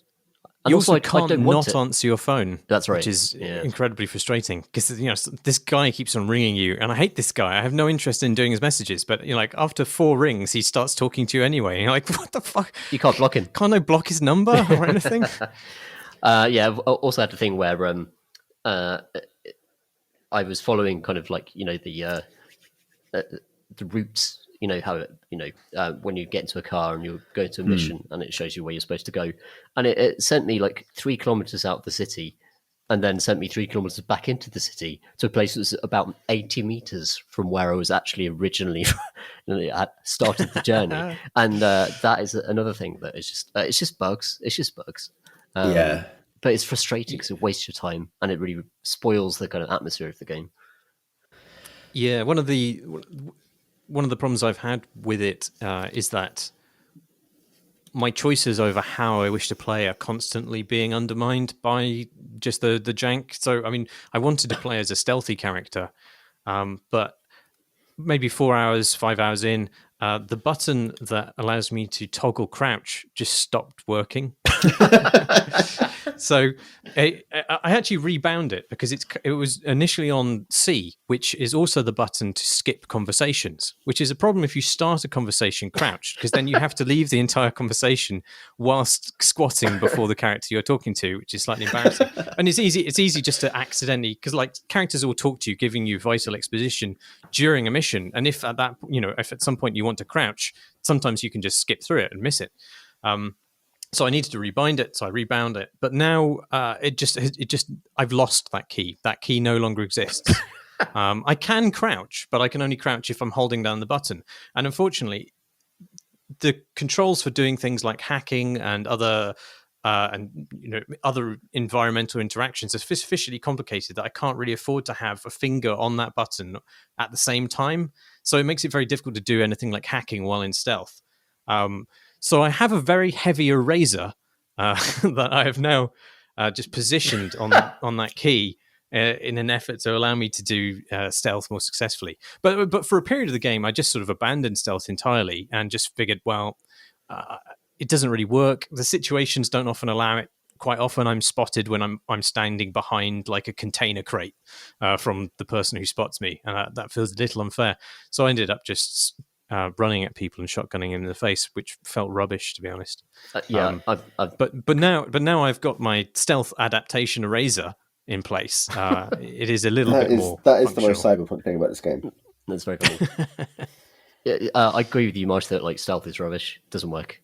As much as I tried it, I can take out one guy, but there's always a camera or something else that can see you. The levels just aren't designed for stealth. As far as I've encountered so far. Whereas I think, like Deus Ex, Human Revolution, a lot of those levels are very carefully designed to let you take a stealth route, but I don't feel the same for Cyberpunk. I think, it feels like the levels have been designed brilliantly by artists, but the system designers didn't get let into the room until maybe a couple of weeks ago. It's definitely a feeling. Yeah, I think that's the thing about like that scenario I was describing as well. Is like I was genuinely having a great time for as long as the big gunfight was allowed to be something I could choose how much I wanted to participate in it. Like, it felt in keeping to just run through it, right? I was given the objective escape. So encountering a door or a checkpoint that I needed to do sort of artificially gamey things to pass just felt like a huge design error, rather than being naturally part of the story.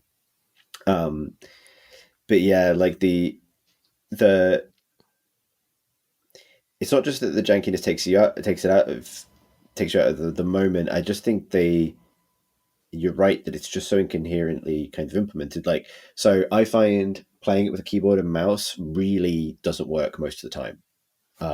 Because, you don't have very good control over how fast you're moving. And it's a game of like, it's one of the only games ever to kind of reward playing in that kind of very slow pan way that people play, that people demo FPS at E3 in trailers, right? They're kind of like, ooh, pan your head slowly, take it all in. It's one of the only games, and this is to its credit, where I've enjoyed walking slowly with a character. But to do that, you really need to use a pad, and that feels so much better on a pad. Those moments of like, or like sort of smoothly moving around the environment while interacting with believable characters. Except the fact that playing it with a pad, when it turns into the kind of janky RPG shooter that it also is, feels awful. It's got one of the worst like gun models I think I've ever encountered for a long time. And I feel like we got as a society, we've learned how to make shooting on a pad feel good. Like that's not like it's not 1996 anymore. Like this is not anyone who still says you can't play an FPS on a pad needs new material. But you can't play this one on a pad. It feels fucking terrible, at least on an Xbox 360 controller.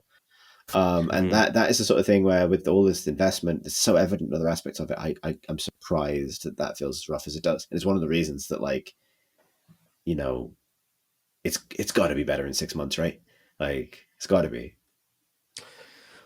Yeah, I can see why they made an open world game, because that's where the long tail exists and that's where a lot of the marketing buzz exists. But structurally, as the game that I've enjoyed, it did not at all need to be open world. It could have just been, car drives between set piece missions like any Deus Ex game.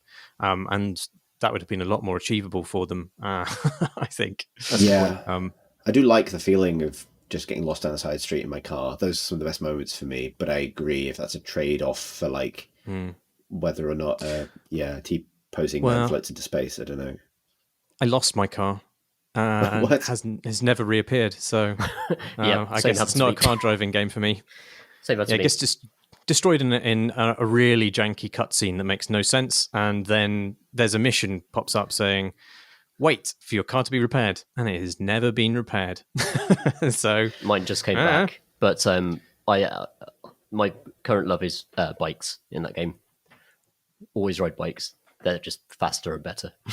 To be honest, I like the thing when you summon your car where it says this might not work and it might run people over in a kind of in-universe way, and that's I think one of the only times where it's like acknowledged the fact that they couldn't get the system to work very well. It's like an insurance warning. Yeah. So after hours trying to work out how to get my car back, I didn't want to steal cars because that's not the character I'm really playing. I know she's a criminal, but like she doesn't seem to be just a wanton, chaotic criminal who would yank any old civilian out of their car and steal it. So I didn't really want to do that. But in the end, I saw somebody who looked like a snooty corp boy in his mega Rolls Royce, and I yanked him out and stole it and drove to the next mission marker. And it wouldn't let me drive to the marker for some reason. It just kept on incrementally slowing down the vehicle more and more the closer I got to it. So in the end, I just parked, got out, went to the mission marker, and the mission immediately begins with being driven in the NPC's car straight through the vehicle that I just acquired, completely destroying it. Yep, game's a bit broken. Yeah, a bit broken. Moment. I drove my car to a mission and parked by an NPC, and then I was talking to him, but it was a completely empty road, middle of the night, and another car had come down the road and stopped because my car was in its way. And so my entire conversation with this particular NPC was interrupted by the other car beeping constantly to try and get around my empty car that was parked, even though it's like a wide open road. There's no one else on the street. You could just drive around me. And also, it's like, it's fucking Cyberpunk. Like, drive on the wrong side of the road for 10 seconds. Anyway, and like beep, beep all the way through it. And then as we were walking away from that scene towards the mission thing, I could hear the car move on behind me. And I thought, oh, finally, it drove around my car. And I turned around and my car had simply gone. And it had been able to, the other car had been able to move on because my car disapparated into space. My favorite bug so far has been being stuck in slow motion. But it's a really interesting kind of slow motion where the more directly I look at a person, the slower the game gets. What?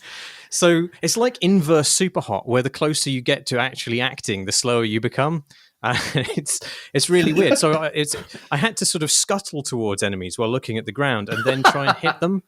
But so it didn't work. Something I found really, really entertaining in its many bugs, including the best bug that's ever been in a game, is that I think I've seen a few people sort of want it to be things other than it is, and I think that's valid in some cases, but in others it's like, it's ultimately a cyberpunk game, and that means that your options at any given time are going to be calibrated to cyber cool. Whether or not you think that's cool is a perfectly reasonable choice to make, but I don't expect to have the option to play like a extremely shy, I don't expect it to ever be Peep Show is what I'm saying, right? Like, I don't expect to be able to play Mark from Peep Show in Cyberpunk, right? Like, you're approached by some dudes in the street and they're like, "Hey man, fuck you," and I expect my options to be shoot them or say fuck you back. I don't expect to be like one of my options to be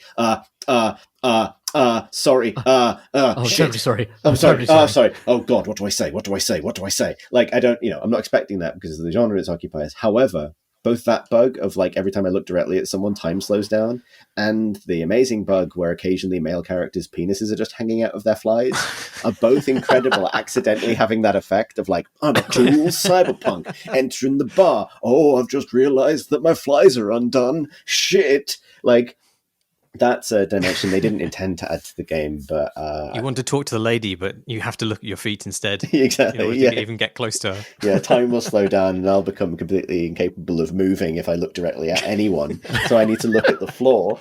I look at the floor, but when I'm looking at the floor, I realize, oh no, my willy is hanging out of my pants. Like, oh God, Too much of real life. Yeah, something that Mike Pondsmith has said in the past is that part of the inspiration for Cyberpunk way back when was a point in the 80s where it became clear that like people at home, technology was kind of being reclaimed by people even as it was being handed down by big corporations. So people were fixing their own computers, they were making their own computers, they were building things for themselves and reclaiming tech basically. And in his words, the street was kind of claiming tech, and that's a big theme in the setting, as is obvious. And I think, in another very meta way, that almost feels like the best hope for Cyberpunk is that it fosters a modding scene that, as in the tradition of all the games, it's a bit like Bloodlines or New Vegas or something like that, there is some massive fan-made mod in the future that just fixes all this shit, that retunes it to be what it needs to be. But my other worry is that because it's such a, expensive AAA, allegedly behemoth of a thing, that people won't have that freedom. And that's, I think, one of the other tensions that, like, I almost don't want to wait for a patch. I kind of wish people could just homebrew whatever solutions they need to turn into the game that it is almost. Yeah. Let Marsh see his balls in the shower. Just let him. Yeah. It would be a vagina in my character's case. I was not talking about the game. Are you suggesting I'm a never nude? I mean, I'm always denim clad underneath exactly, whatever I'm wearing. Yeah, I can see it. But I can't. That's the point.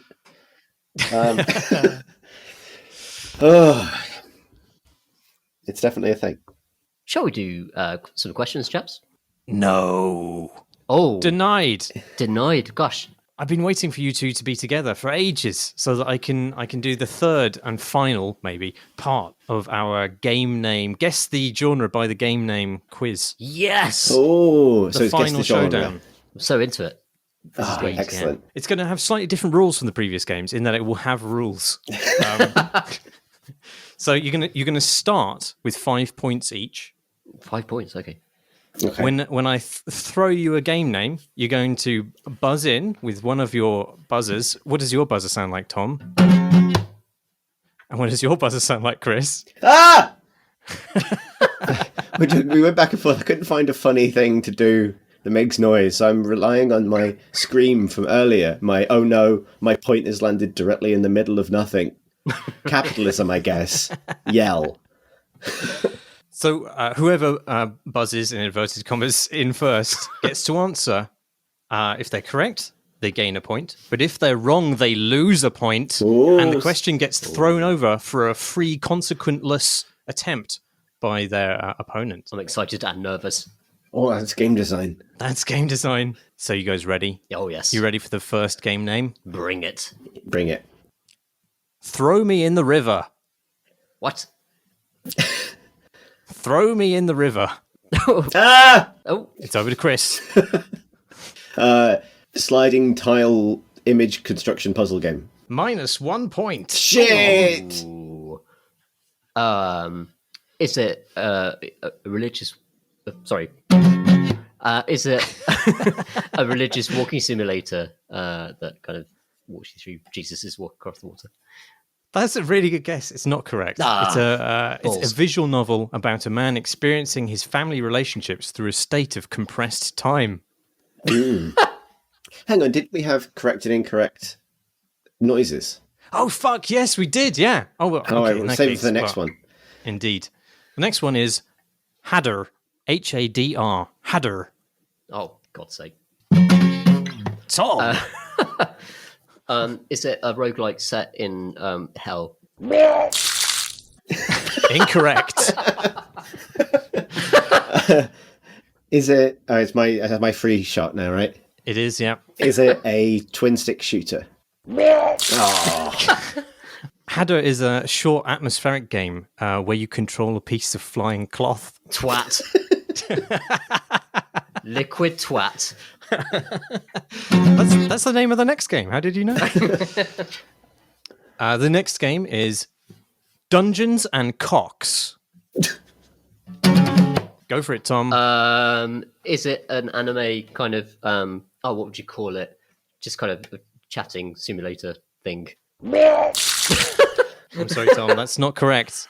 Chris, would you like an opportunity to answer in this terrible quiz? This is getting this right. This is the worst one. Worse than losing points. But I don't have anything to lose, so I'm going to say: is it a sexy platformer? Correct. Fuck. Whoa! Whoa! Well, I don't know that it's that sexy, but it is a platformer, so I'm going to give you a point. It's actually an action platformer styled after Tomb Raider. The plot of the game is dedicated to the life story of Matthew Delaney, an elderly bon vivant who was forced to leave his country after it had been captured and ravaged by the geese. Accompanied by his loyal friends, the goose merchant, the young pimp, and a conquistador, the bear, he reaches the shores of the New World, but the unknown land does not welcome old Delaney as warmly as he planned. That's the synopsis. What the fuck is this? The platformers often have a bit too much story, a bit too much lore. I said platformer because it's like, well, this doesn't sound like a game that was invested in enormously. And like, platformer is one of the easiest guesses for like games made in Unity quickly or made out of other kind of, rent an engine, like game maker type things. But I was just expecting it's a platformer you can see a boob. No, the cocks are chickens in this case. Well, they got me, but I got a point, so I'm all right with it. You got a point. Currently, the scores are Chris 4 and Tom 3. So, what happens if I run out? Do I die? Like, what's I'm what afraid so. I don't think it's mathematically possible at this point. Okay, that's good. I'm so there's only 2 more. You'd be pleased to know. Thank God. Yep, that's good. Game 4. Wanko of marriage. Welcome to the dog's tail. I'm going to let Chris go first. Whatever. It's not a choice you have. All right, fine. Chris. All right. Is it a city management game? Oh God, tell me that isn't close. Come on. That must be close. By the sounds of it. I'm gonna go with. Thank God. Ooh, close. That's interesting. Does that get passed on to me? It does now get passed on to you. So it's not city management, but it almost is. Is it a base tactics puke game? I'm afraid it is not that. I was caught up on the management side of it rather than the city management side. It's actually a game about trying to open a patisserie while 2 busty dog women vie to become your wife. I hate games. It's the worst. It's neck and neck, though. Oh, no. Everything to play for on the last question. Exciting, right? Which is 7 bones and 7 stones. Tom. Is it a hidden object game? I'm afraid it's not. I heard the puke sound. Yeah, that was obviously wrong. Is it a JRPG? Oh, thank God. I'm afraid it's a top-down asymmetric multiplayer game in which one person is a powerful monster and the others are 4 villagers attempting to banish it. It actually looks quite interesting. Oh, okay. Maybe one for a future podcast. So I'm afraid the winner is Chris. Hey! 3 points for Tom's 2.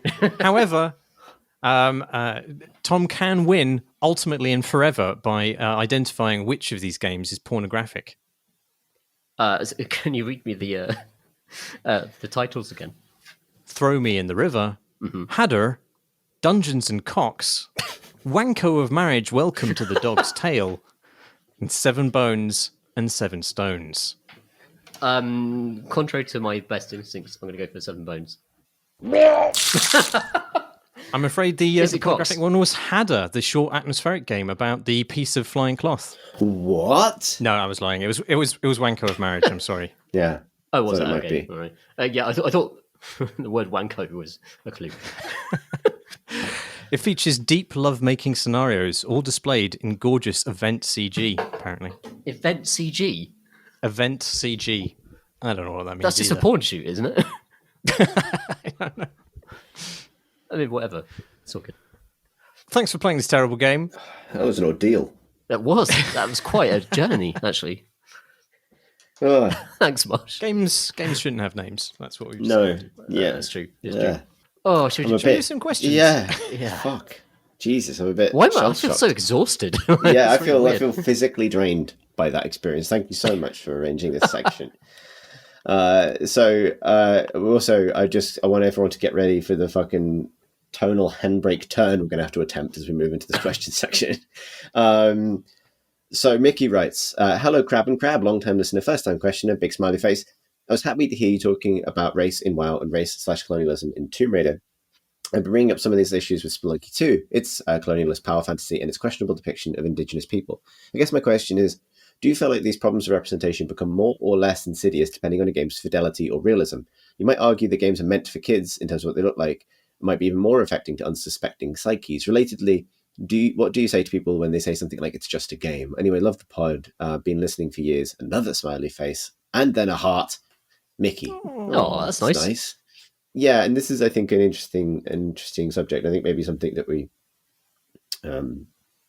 sort of bounced around again a little bit in talking about Cyberpunk's use of, tropey use of real, cultures. I think for me, I'm not to maybe put too fine a point on it, but I think actually the fidelity question is interesting. However, I think maybe approaching a point where we're simply talking about like the responsible and critical use of tropes and cultural signifiers in anything that is any part of pop culture. I think, particularly as it pertains to, I haven't actually played Spelunky 2, so I feel a bit not quite able to comment, not to anticipate a future question. But what I would say is that from the first game, at least, it's also clear that a little bit like Indiana Jones or something like that, it's taking its tropes very much from matinee adventure fiction rather than from the real world, and it is therefore maybe making uncritical use of presentations of indigenous people and so on, rather than, and obviously intent only carries so much importance here, but rather than seeking to offer a kind of a new and negative perspective. I don't think that fixes it, but I think it speaks to the issue being one of like, what aspects of pop culture do you feel are fair game for kind of use in your own creation? And hopefully people are becoming more critical about that. Yeah, I think like further to our discussion about like Cyberpunk earlier and about appropriation and the representation of different cultures. The thing I always come back down to is just having people from those cultures actually writing that stuff. Yeah. And, actually in senior editorial positions where they could actually control and, bring that understanding rather than a beardy cis white dude like me or someone coming in, you know what I mean? Like to actually kind of like crash into that culture when I don't necessarily understand all the nuance. Yeah, exactly. I think that's obviously a thing we obviously are mindful of as we discuss this stuff, and it's actually relevant to another question we received, which I'll loop into this as we move on from the subject completely. Sure. That Mickey raises, but maybe it's a counterpoint or relevant. Rodolfo writes, "Hi CNC. While listening to Chris complain about WoW's racist narrative in the Trolls Island quest, I couldn't help but feel that WoW didn't do Black Panther such a disservice. I believe that Black Panther is quite racist and insensitive in the first place, and that Blizzard just took all of that baggage when it lifted Marvel's story into WoW." He goes on to point out that there's a plot point in Black Panther to do with the CIA officer kind of striding in as as a savior figure, and while in the real world, obviously the CIA's involvement in Africa is enormously questionable. He goes on to say, "Sorry if I sound tad aggressive, love your works, wanted to point out something that felt out of place, best regards, Rodolfo." I kind of wanted to reply to that just to say that like I completely accept that point, and that Black Panther particularly is a kind of big piece of mass media is certainly not perfect. I didn't want to say that it was, but I think Tom's just made is super relevant here. The point that I was hoping to make about WoW and the thing I raised about wanting to be wrong about this is that Black Panther was a work of cinema that had a black creative team and was, some diligence was done in terms of consultation and foregrounding the right voices there that I didn't feel present in WoW. That's not to say that the choices that then subsequently get made are above criticism, far from it, but that there's a fairly profound, to me, difference in who is doing the storytelling. And I think that's really relevant to the issue that Tom's raising about responsible use of both responsible use of those platforms afforded by creative leadership and also responsible dispensation of those platforms to people who belong on them. And as to the question, like, what do you say to people when they say it's just a game? I think that is the height of uncritical consumption of media, basically. Yep. You can't really say this is a game, therefore don't criticize it, and also it's just a game, so don't criticize it. Yeah. Any other thoughts on this? It's my main frustration with mainstream media coverage of video games is that they're still all seen like 2D Donkey Kong from 30 years ago, but they're not. They're like deeply political pieces of work, which have loads of nuance and loads of kind of like identity written into them, and that they deserve to be approached as proper cultural artifacts, which they are and have been for decades. And so, yes, that makes me quite annoyed, to be honest. Our next question comes from David, friend of pod, who writes, "Hello chaps, these days it seems like every successful game has many competitors, both of the premium and free-to-play varieties. This is particularly true of recent phenomena such as Battle Royale and Auto Battlers, but here and there are occasional games that stand alone in their category. Civ was one such example for a long time, although it will get its first direct competitor in Humankind next year. One that really stands out to me is The Sims, which is has a massive audience and a lot of creative space still to explore. Why do you think some games go unchallenged, and which do you think are ripe for a competitive reimagining? Cheers, David." I think that's a really interesting point about The Sims specifically. Like, I think there's probably been some competition for the grand strategy space that Civ occupies, even if the literal theme of Civ hasn't been replicated. Absolutely. So Amplitude have moved into that space and a few other people. But The Sims, as you say, Chris, is particularly ripe for exploration. It's interesting, that question of why it's gone unchallenged, because I think you can make the argument that it's sort of defined its own genre, right? Like, it's sort of people... and it has this audience that only plays The Sims because it offers something that other games don't. But I'm not convinced that that is not a flag that that's something people want and would like to see more different kinds of, right?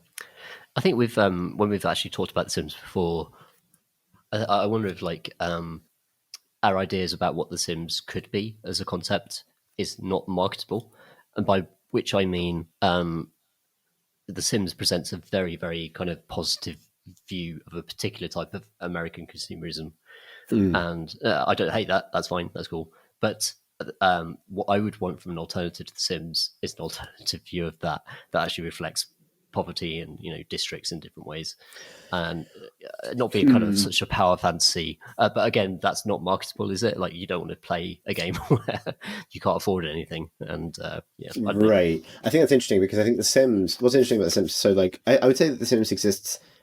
It doesn't exist in the same genre as it, but it answers some of the same needs in people's lives as something like Animal Crossing, right? Like, I want to live in a little town, and I like little life simulators.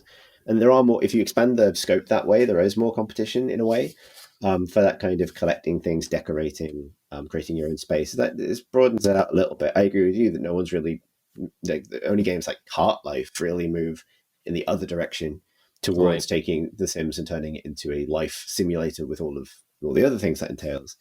But I also think that, like, the thing The Sims did was, like, find this point between fidelity, where it feels like real people in a real city or town doing real things, and cartoonish, sort of let's not look under the floorboards kind of approachability that I think feels like is compelling to a lot of people in terms of feeling like a simulation of life, but with none of its problems, which is, friend. Like, I think Animal Crossing achieves the same thing without raising quite so many questions, because it's animal people and a raccoon who owns you. Where it's all abstracted, right? Yeah, but also, like, it also doesn't really allow those characters, those characters can't die or get into like serious distress or, you know, for a prolonged period of time or something like that. They can't lose their jobs or have a divorce, which they can do in The Sims. So it's interesting what behaviors people do and don't want. All that having been said, I don't know why there's not more competition for Sims, the Sims' specific place in the middle of all that. I really don't, actually. Yeah, especially because like talking from like a sort of business perspective, their model where they just like produce like 20 expansions before the next Sims game is actually seems really like lucrative and very good. It reminds me of Football Manager, where it's like a lot of people who don't consider themselves as gamers play this one game, and that's yeah. I suspect there probably are competitors for it, but they may be in markets that we're not as tuned into. I think there's quite a lot of there's a lot of mobile games that that don't necessarily completely emulate The Sims, but sort of eat away at the corners of that experience. Things like Star Dolls and things like that give up something of the kind of dress up experience. And there are games based, you know, on experiencing life as a pop idol and things of that kind, where you are doing some sort of low level management through an idealized version of a person's life. And there are games where you're trying to just open a bakery or whatever, or marry a dog. I don't like, you know. Exactly. I think something I was just thinking as well is like, particularly when we're talking about the kind of the relatively small kind of mainstream industry, I wonder if there's not a lot of expertise about how to make those games or comfort making those games, either from a production standpoint or a design standpoint, floating around. Not to say that people can't turn their hand to different things, but like it feels like everyone who knows how to make The Sims works at Maxis in that particular way. And I mean, I'm not trying to be too simplistic about that. I appreciate that companies can pick up new genres and kind of make them their own. But in terms of like, I feel like what companies jump onto and what trends they try and follow, which is really what we're talking about, is often based on kind of what's to hand and what's an easy thing to adapt. So, you know, to return to a discussion point from much earlier in this podcast, I think one of, you know, we talked about EA's various millstones. One of the ways they manifest is, you know, taking existing IP or games and sort of hoisting this extra requirement that they follow some other trend onto them. But those trends were always at least somewhat aligned with the things those studios were already making. So BioWare, who were making sprawling RPGs, are now also tasked with making an open world game, or the Battlefront series, which is already a kind of multiplayer game, is tasked with becoming more of a service multiplayer game with loot boxes. I feel like, I mean, obviously the irony there is EA has The Sims already in their docket, but I think the leap for someone like Ubisoft maybe to jump on that bandwagon is a little bit further because they don't have an existing thing to plug it into. And that's maybe also the reason, because I was trying to think of other genres that this fits, and I think it's one that's very relevant, is that like, it's clear from the success of Cyberpunk that there is an enormous appetite for serious, you know, high production values, immersive single player games, right? Like sure. a massive appetite for that. And absolutely, you know, people, you know, Skyrim is one of the most successful games ever. Cyberpunk is now one of the most successful games ever at launch, at least. Like, people want these games, so why isn't there a new one every year? Because they're and I think the answer is because they're really hard and expensive to make, and not a lot of companies are comfortable making them. And that's true even when you're talking about really big players. So yeah, I think that's what ends up maybe causing these genres to go unchallenged, like the kind of baked in inertia of companies sticking to what they know. That's definitely true. But I'm amazed that Paradox doesn't have a Civ like. I mean, they might well do, but they're like, given what they've done with SimCity, they just absolutely scooped SimCity. Yeah. With a much better version of the game, and that actually catered to what people who enjoy that genre wanted, and they're in absolutely the right place to do this for, you know, a Civ or any of that kind of like genre piece. I'd love to see what Paradox's version of The Sims plays out like. Me too. Crusader Kings. Well, yeah. Our final question comes from Ben, who writes, "Dear Create Modes and Pro Views." All right, maybe I've been playing too much Valhalla. In episode 350, Chris said, "Some of the questions are about very specific games, which would be best answered when very specific people are here, because otherwise it's you getting takes from people who haven't played the games, which is not what you want." But that is what I want, writes Ben. "What is your favorite take about a game you haven't played?" This just seems like an invitation to be real bad at the thing we are trying to do. but I'll take it. I mean, the reason that we wouldn't have played a game is because we've dismissed it outright, right? So this is basically your most negative and uninformed opinions, which are, I mean, I have plenty of them, but I don't necessarily want to air them in public. Okay. Oh, here's one. I think that I wouldn't like Hades because I don't like roguelikes where your meta progression is really the thing that gates your overall progress through the game. That's a good answer. There you go. I haven't played it, answer. but I've just written it off, and I suspect it's going to be a lot of people's game of the year. So yeah, now you can at me, but I won't notice because I don't look at them. I found a setting in Twitter that means I don't get to see anyone's replies. It's great.